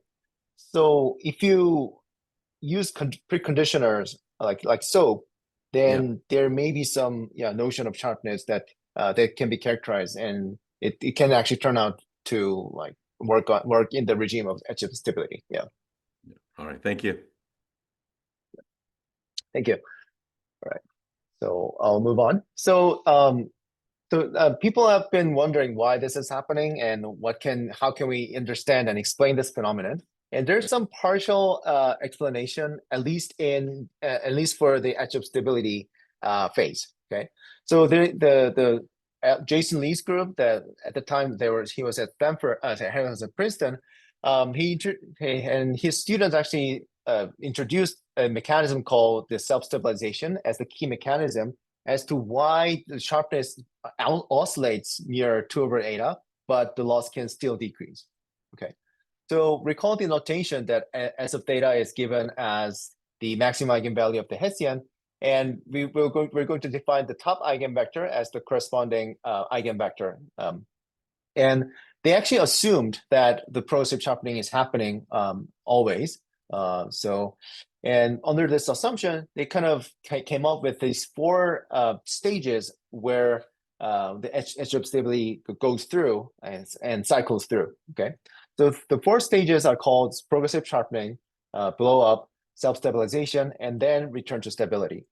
In the x-axis, you can think of this as the size of your parameter component in the sharpest direction u here. Okay.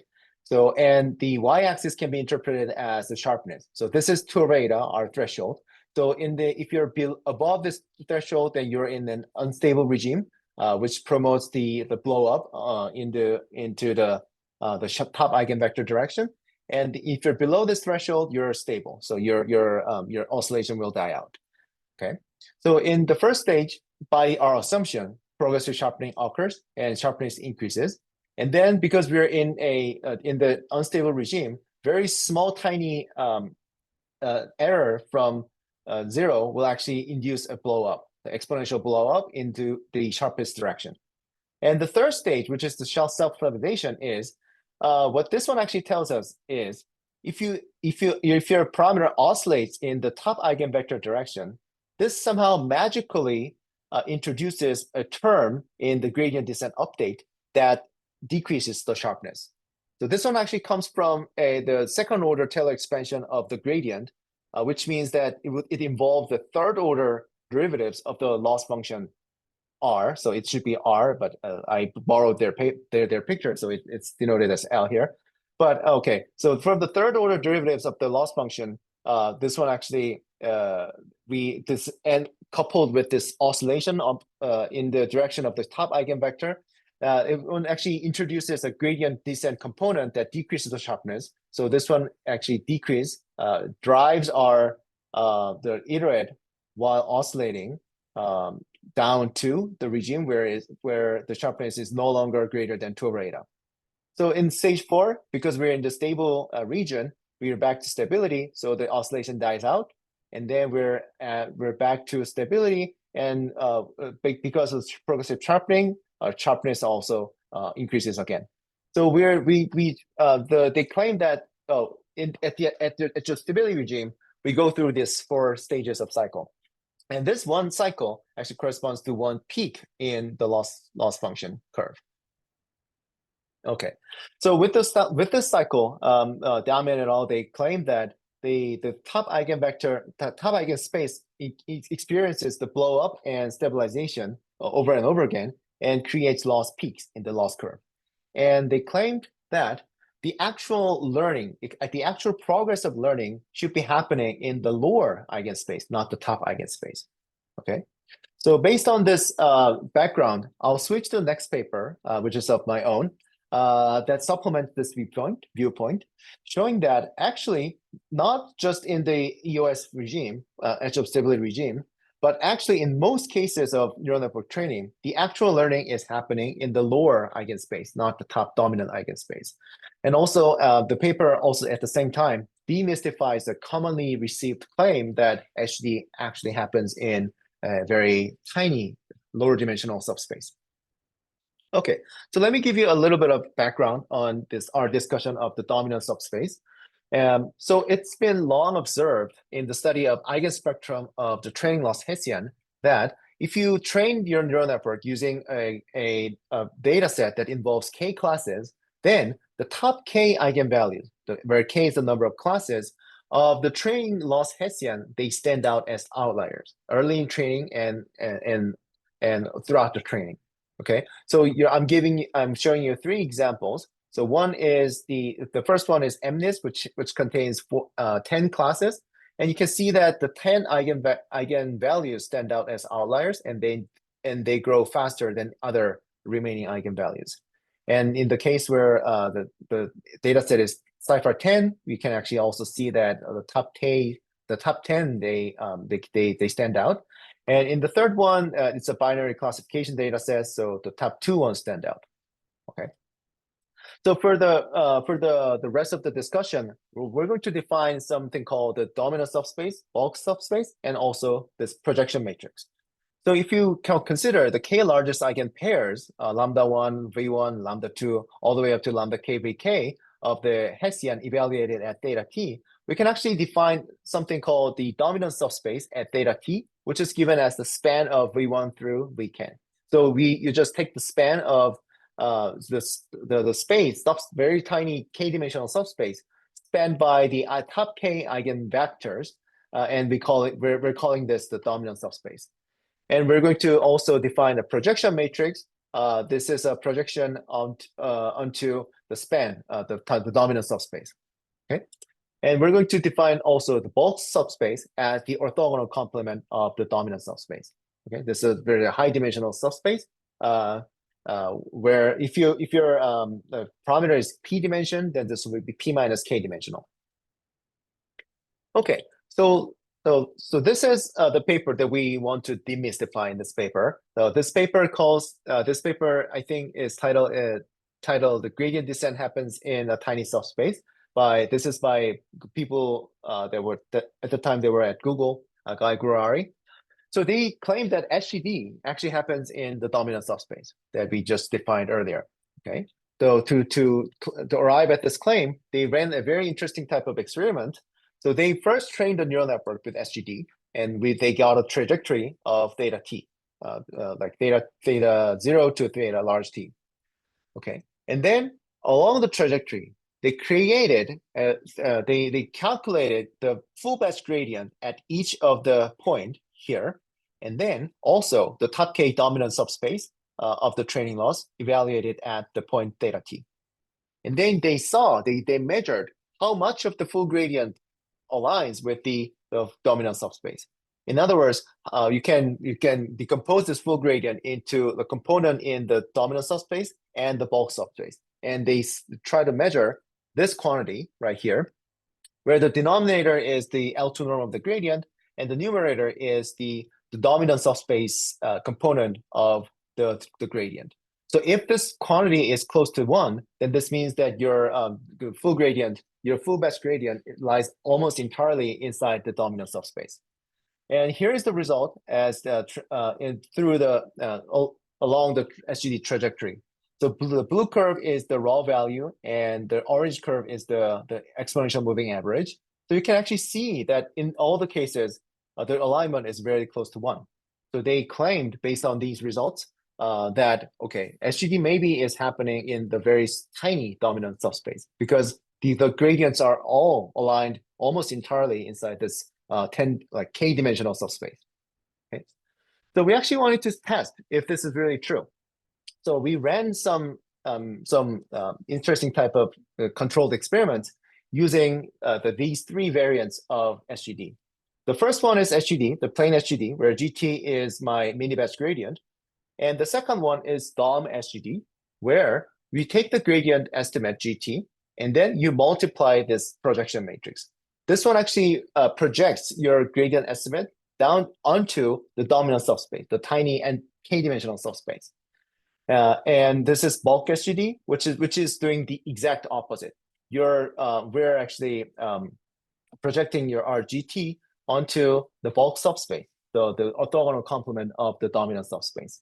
Okay, so what we did with using these three algorithms is we first started with SGD and waited until some certain level of gradient alignment is achieved, and then after this threshold, we switch from SGD to dominant SGD or SGD to bulk SGD.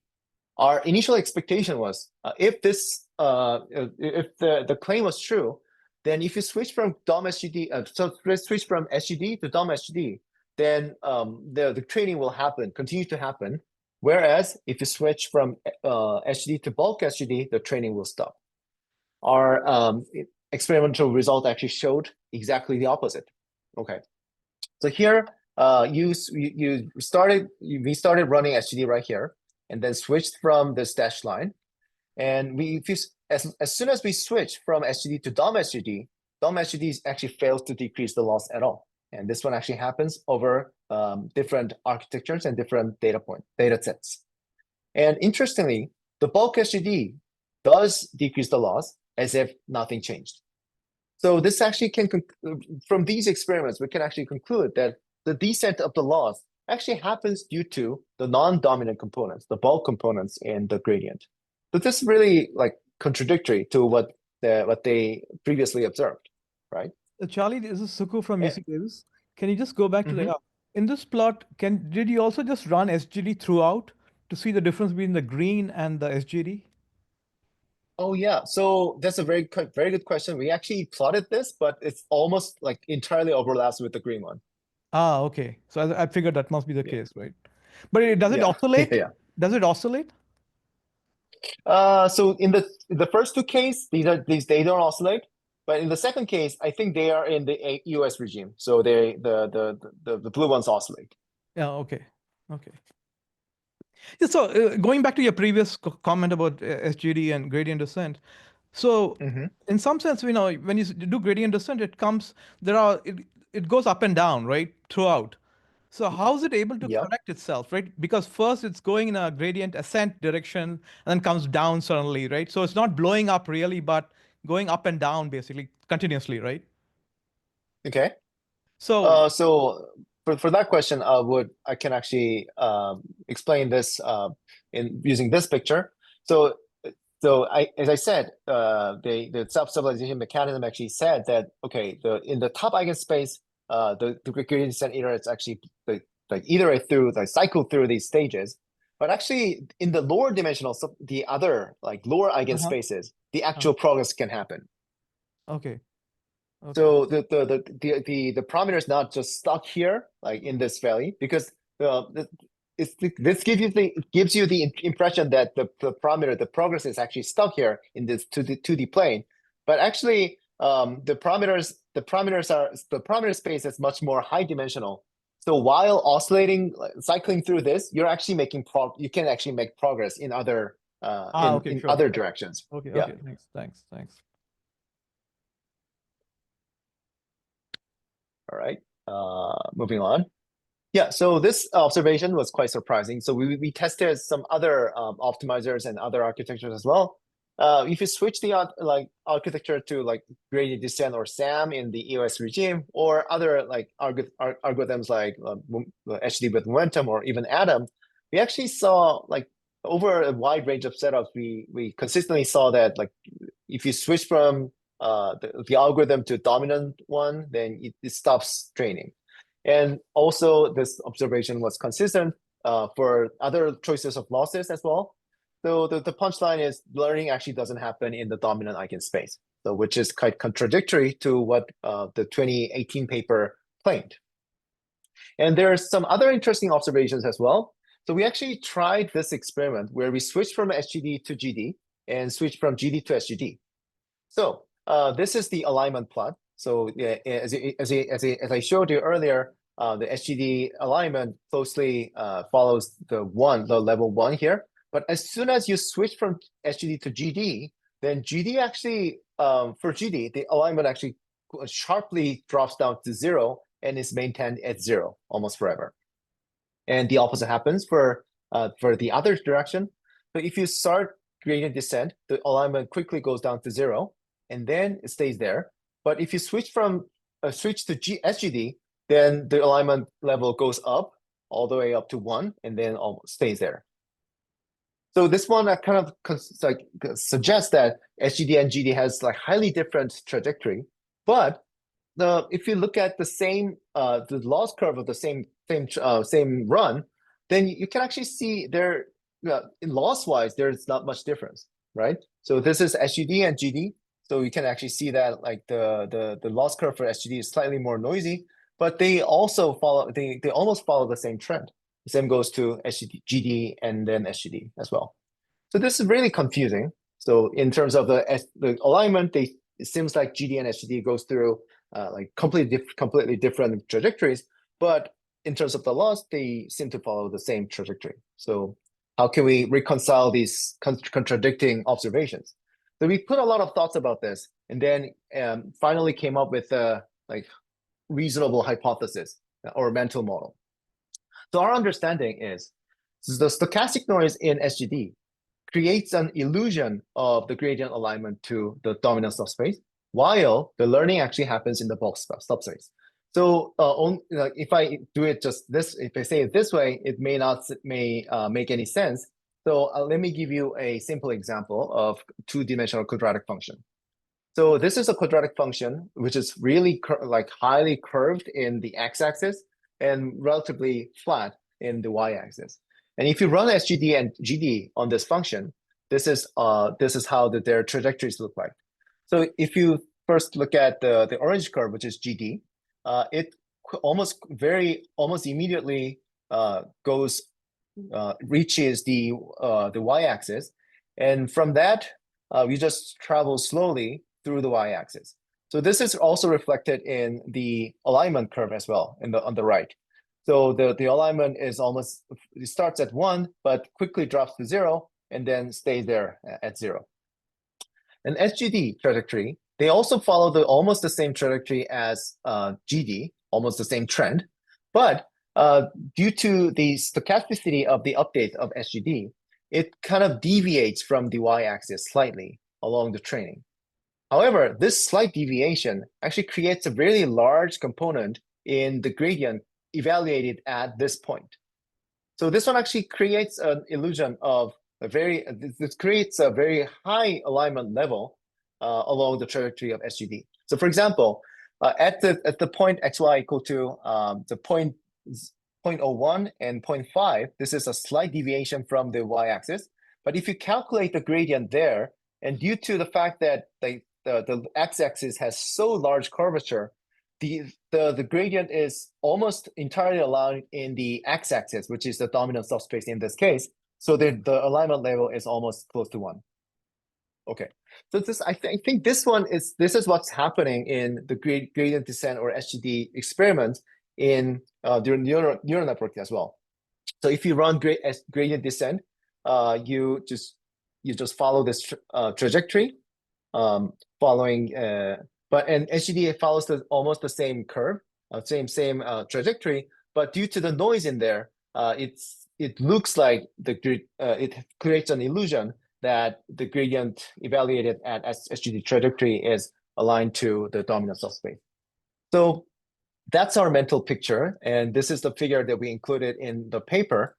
And another concurrent paper that came up. So Professor Tongmi Ma's group at Stanford University, they came up with a very similar hypothesis while their motivation was different from ours.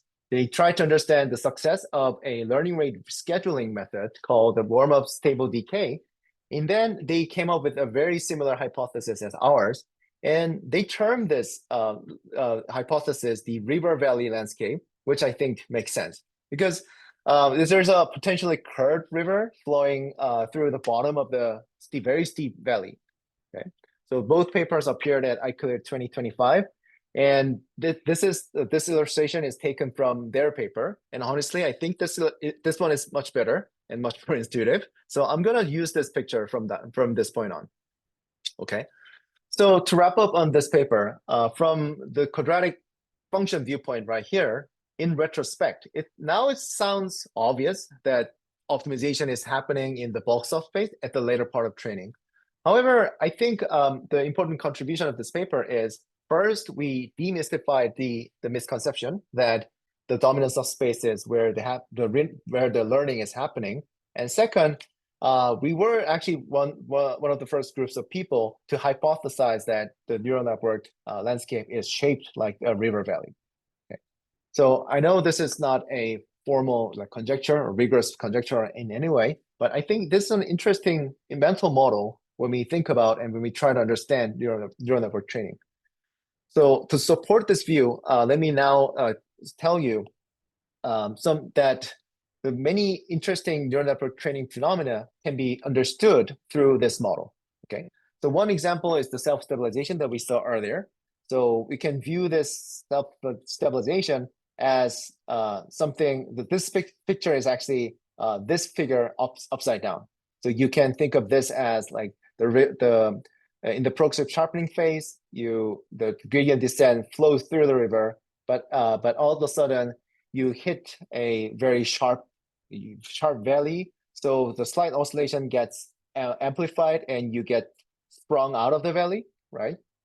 But as I also already said in the question, the training dynamics is more high dimensional. So if you although you repeat this self-stabilization mechanism, you can still make progress through some other directions. Another example is how to understand this the efficacy of the learning rate scheduling. So especially in language models, the learning rate scheduling has become a very crucial component. So if you run, like for example, AdamW with constant learning rate, it all the way through your training session, all the way through your training run of your optimizer, it doesn't work. And at least some form of the decay at the end is required.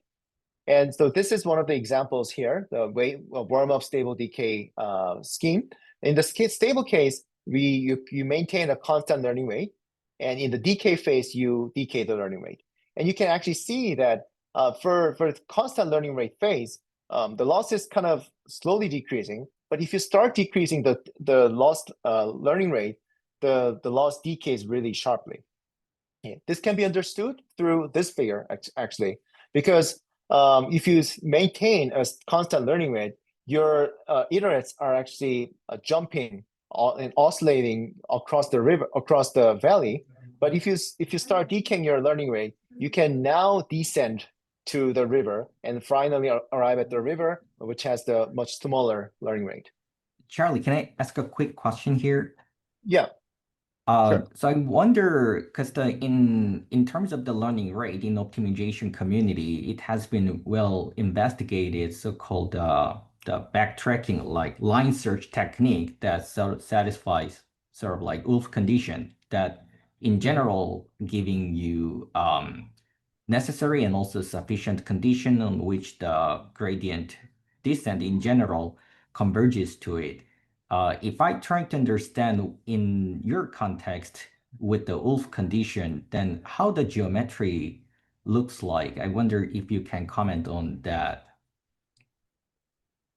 So honestly, I'm not really super familiar with line search methods because yeah. So Okay, The- we can yeah, talk so- later offline. But essentially, what line search does, I'm not sure whether Mhm. Jerome is joining here today, but the line search is essentially trying to find the optimal learning rate Yeah, that right. providing sufficient decay of the loss. That's Yeah. sort of like necessary condition forming Amito rule. And second Wolf Yeah. condition ensures the curvature condition, which I think relevant to what you are focusing on, edge of the stability. And I that see. ensures So I actually the didn't know what Wolf condition is. So, I don't know. So I think if you use line search to deliberately find the one that has the smallest loss along your update direction, then I think you will not be able to see this EOS like edge of stability phenomenon because it will actually adapt to your the curvature by scaling the step size to smaller and smaller and smaller. So would that actually help? Yeah, but that there's two sides of the coin here because like if you use that method, it could be possible that your as progressive sharpening happens, your learning rate gets smaller and smaller. So it's your progress in terms of like optimization and progress in terms of learning may slow down, and it may not be like efficient compared to these like learning rate scheduling methods. I see. Yeah, thanks so much. And also a little bit conjunction with what George mentioned earlier, second order method. If you do exact second order, which is assuming the Hessian is invertible, I think what you said is correct. But in many cases, Hessian is not invertible, so that you have to apply some inexact update, which need to introduce the learning rate business again.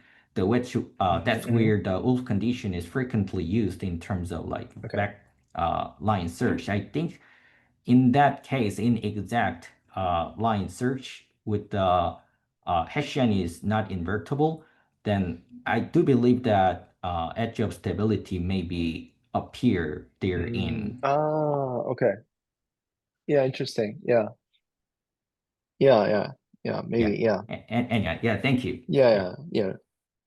That's a good point. Yeah, I think. Yeah, there's no. Right. Yeah, thanks for the great comments. Okay. Right. Okay, moving on. So this river valley landscape hypothesis could be used as a very useful mental model for understanding the learning rate scheduling, and also the reason why. Also, it can be understood as a tool to understand why weight averaging helps in neural network training. For example, this is a plot that uses the constant learning rate throughout, but you spare some additional memory to maintain the exponential weight averaging, and this one actually works surprisingly well. This one is kind of parallels the performance of the learning rate schedule methods. So this one also can be understood as taking some recent iterates of your constant learning rate optimizer, which may be like oscillating across the valley. But because you're taking the average, it's easier for us to locate the average onto the river. Okay, so and then also this I'm gonna quickly go through this slide. So these are some experiments that I included in my Qadeer paper, as well as some other NeurIPS 2024 paper. They kind of commonly discovered that if you have like larger effective learning rates in the flatter direction or the river direction, then it will actually facilitate faster analysis. So it makes optimization faster. Okay. So this one is also closely tied to the river valley landscape. And there are other recent papers as well in support of this hypothesis. So I'm kind of like a strong advocate of this mental model. All right.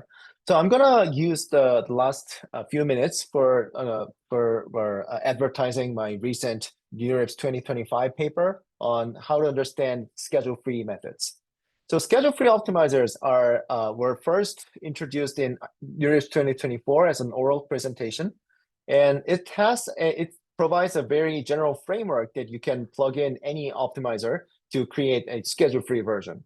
Okay, but this complicated looking update equations actually makes us really difficult to understand what's really going on here.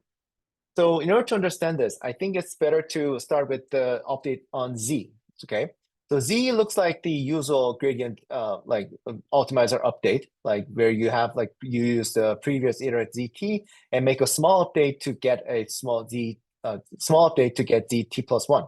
Okay, and the delta T is the update form of your base optimizer. So if your base optimizer is SGD, then delta T will be some mini batch gradient. And if your optimizer is something else, then it will depend on it will alter the form of delta T. But interesting part here is the update of the base optimizer here is based on the gradients evaluated at not Z but YT. Okay, I'll go back to the YT later.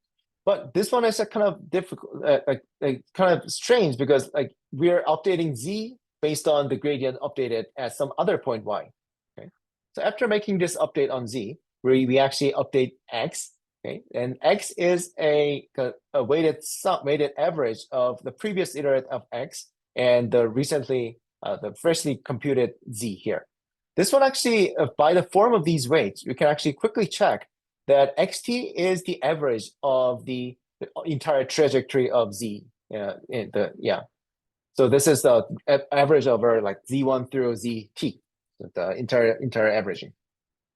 Now after updating this X, we calculate Y, the point at which you calculate the gradient. And this is given as the convex combination of ZT and XT. And the beta here determines the weight of the convex combination. And this will be the key hyperparameter in the schedule-free optimizer.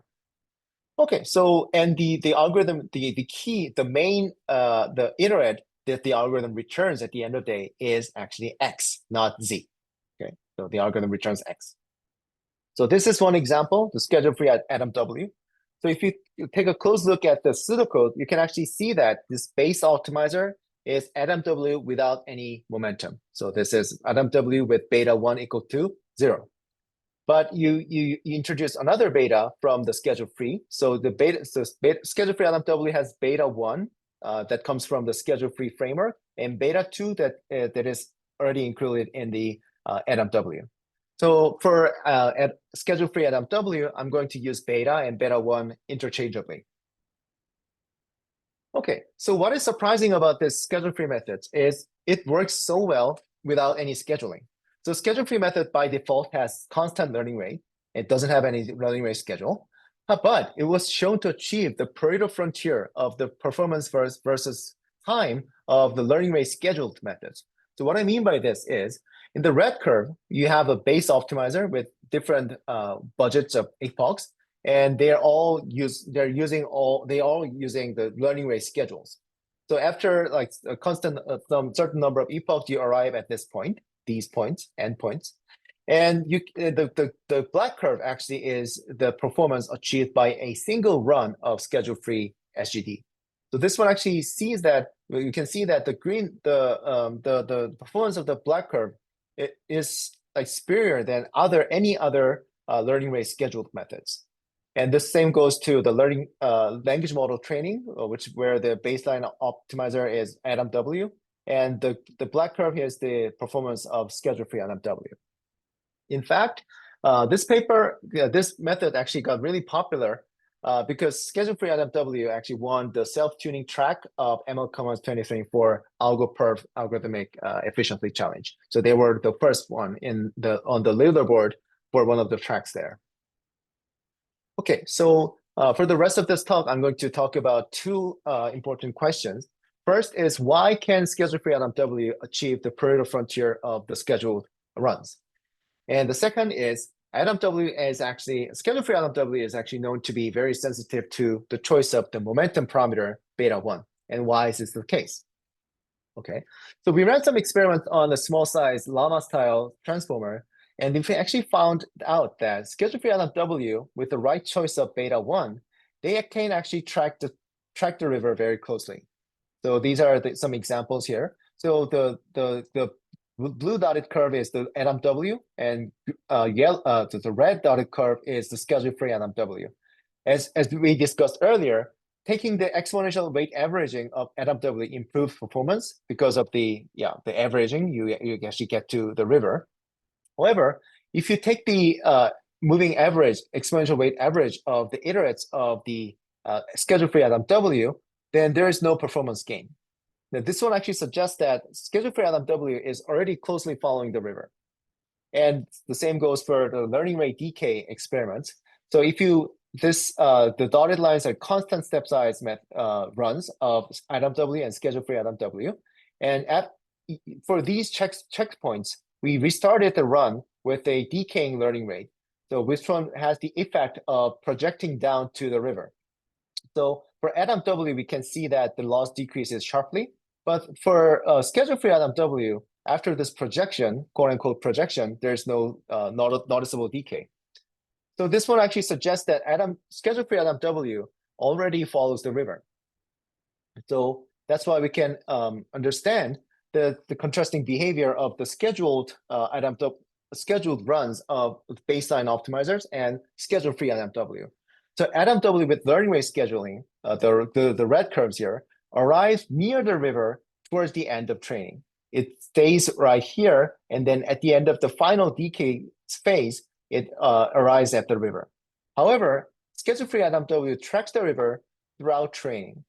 That's why it achieves the best outcomes along the way. That's our understanding on this phenomenon. And the second question is, schedule-free NMW is known to be sensitive to the choice of momentum parameter. And why is this the case? Then we ran the same experiment with other choices of beta 1. And for that ones, we found out that the schedule-free NMW fails to track the river. So this is the plot that I showed you earlier.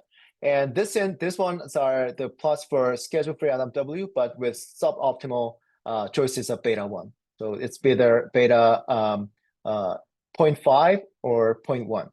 So if you do the same experiments where you start from this checkpoint and run NMW with decaying learning rate, you can actually see that the loss goes down quickly. So which suggests that, okay, so NMW iterates did not follow the river. Okay, then why does schedule-free NMW fail to track the river with suboptimal choices of beta 1? To answer this question, I'd like to first highlight our observations about what is actually the main iterate of schedule-free methods. So the schedule-free method uses X as the main iterate, but our finding is that the main iterate must be YT. So we plotted this trajectory of this method on a 2D toy example that resembles the river valley landscape. And while XT doesn't follow the river for some suboptimal choice of beta 1, we found out that Y1 always follows the river. So you can see here that, so this is the 2D toy example that has the river valley structure. And these are the trajectories of XTs with different choices of beta 1. So for beta 1 equal to 0.9, we can see that the trajectory closely follows the dashed line, which is the river. But for like the yellow one and the orange ones, these are like 0.1 and 0.5, they fail to follow the river closely. But at the same time, if you plot the trajectory of YTs, regardless of the choice of beta 1, YT always follows the river. That's our main discovery here. And for the same observation actually can be made in language model training as well. So for suboptimal choices of beta 1, we can actually calculate the perplexity or the performance at YT instead of XT. You can actually see that the performance of YT is better than XT. And if you take the exponential weight averaging of YT, the performance gets even better. So this one actually highly suggests that for suboptimal choices of beta, the XT, they fail to follow the river, but YTs, they still follow the river. So these results suggest that Y must be actually thought of as the main iterates of schedule-free NMW. And in fact, in other experiments, we actually discovered that YT iterates of schedule-free NMW even operate at the edge of stability. But I'm not going to talk much about that. And also, the update equation can be rearranged into a momentum-based optimizer update on y, while in this case, xt just becomes a weighted average of yt. So this update equation by the schedule-free method can be rearranged by defining a momentum vector m here, where the momentum vector is updated this way using the update by the optimizer. And yt now can be written as the standard form, where the yt is updated by something multiplied by the learning rate to create the yt plus 1. And this update direction actually involves both the momentum and the base optimizer update delta t. And here, the xt, we can actually see that xt is a kind of a weighted average of the previous yt iterates here. Okay, so using this formulation, we can actually identify the key role of the hyperparameter beta, and we actually discovered that it's unfortunately it has a dual role or twofold role, and in some cases these roles can be conflicting each other. So one role is the averaging coefficient, because beta is involved in this averaging coefficient, where when we create a weighted average of xt using weighted average of yt using xt, and also beta is involved in the momentum part here. Okay, it weighs whether we will focus more on the mt or delta t. So, and this one finally explains why we were able to see that xt cannot track the river for small values of beta 1. This is because small beta 1 actually means that beta is small, so there's the weight on this xt minus 1 is larger, so that xt averages two old yt's together. So that's why xt cannot track the river closely. In contrast, if you use larger values of beta 1, xt emphasizes the recent yt's more, so that xt can track the river more closely. However, there are some cases where we want to use even larger beta 1 to use even more recent versions of yt's. However, if you choose beta 1 to be too large, then this one actually means that the weight on the delta t gets too small. And you can actually realize that as t goes to infinity, this term also dies out. So this means that the progress of the optimizer will be too slow for too large beta 1. So we, from this observation, we also proposed a refined version of schedule-free at MW that introduces a new hyperparameter c to decouple the momentum and the averaging coefficient. So from this observation, we actually saw that by using the average coefficient hyperparameter that averages more recent iterates, we can actually show improved performance even for both the suboptimal values of beta 1, also the optimal values of beta 1.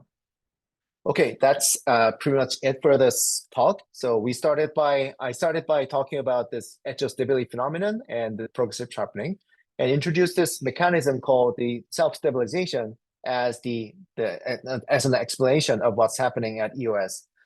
And I switched to a new paper of mine to show that neural network training is not actually happening in the dominant subspace, and which led to our hypothesis that river valley, the neural network training loss is shaped like a river valley.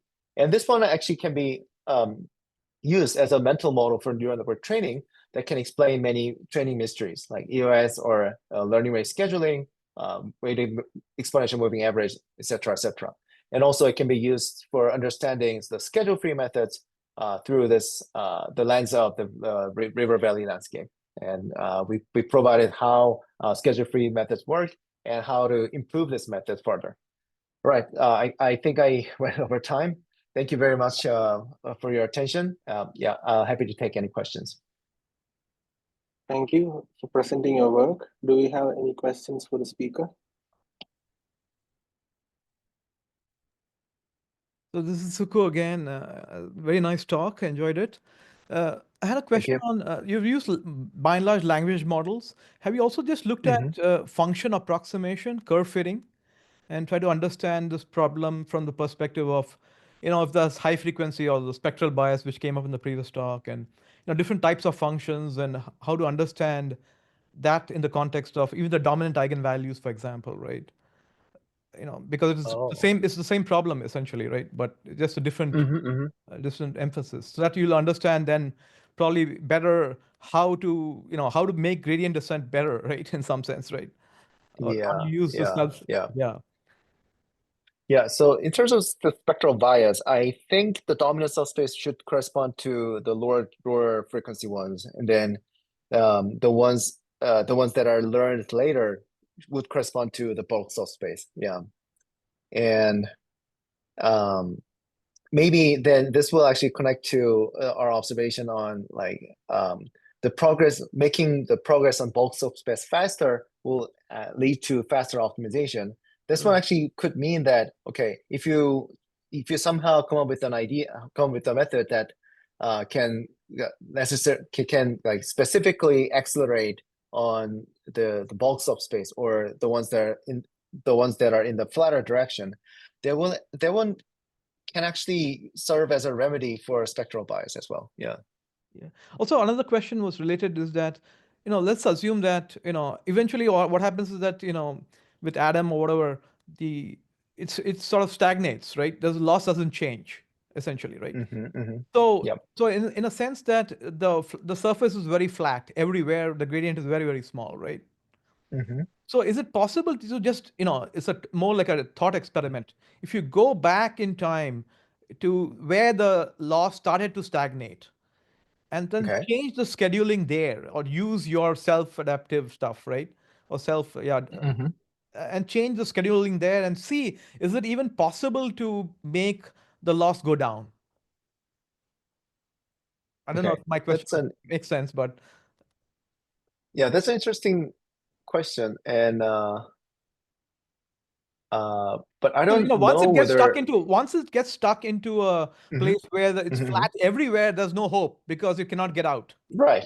Yeah. So how do you right. how do you follow the river is the question, right? How do I follow the river? Yeah, so because if you're very far, if you're in a region where it's very, very flat, then it's impossible to get out, right? But you need to remedy the That's problem true. beforehand. You need to fix the problem beforehand.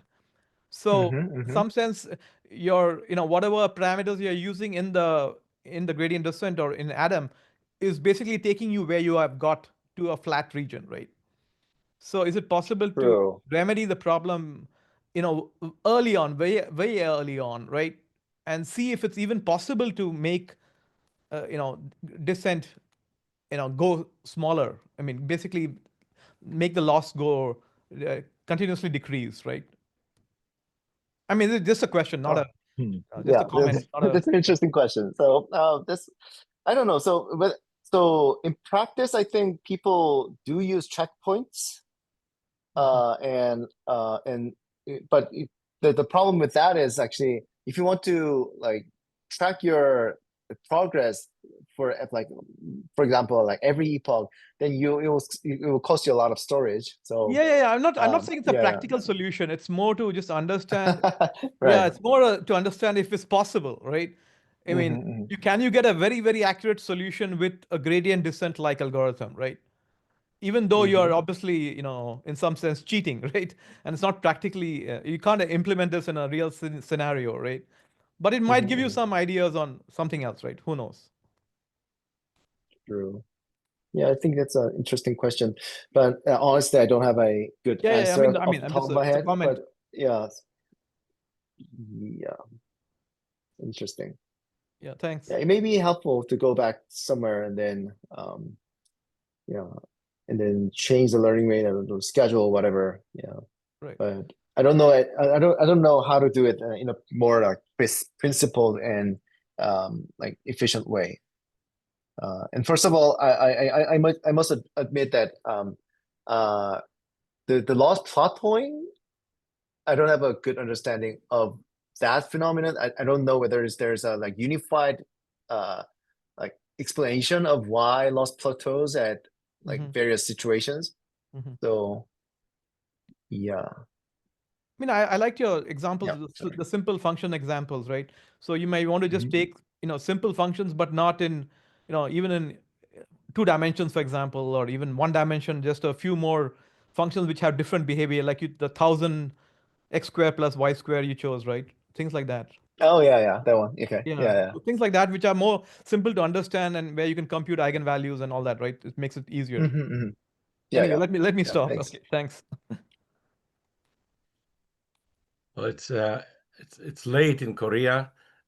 Charlie, Yeah. thank you very much. You gave one of the most pedagogical talks in the Crunch Oh, group, despite the fact that it's early in the morning there, probably 2 o'clock a.m. or something like that. But we appreciate that you yeah. stopped Oh, by. thank you. It was this the second time I heard the talk, so now I understand about 10% of what you said. No, I'm just kidding. It was excellent, and in fact, I asked Thank you so Rajni much. that we want to incorporate this into our course, the way you present it, and it's Oh, very wow. vivid, very vivid. It would be interesting Oh. to look at SOAP, and we have been working on. With our collaborators from Spain on self-scaled Broyden and other methods. That would be using the same metrics of alignment that you said. I think these are excellent approaches. So I think we should let Charlie go, Vivek, and maybe you can close the session. Thank you very much again. Yeah. Thank you, Charlie, Thank you again very much for for the staying invitation. up late. Thank you. Yeah. Thank you for staying up late and presenting your work. No problem. And, My pleasure. My pleasure. Yeah. and that way, I'd like to close this week's Crunch seminar and hope all of you have a great weekend ahead. Thank you. Thank you.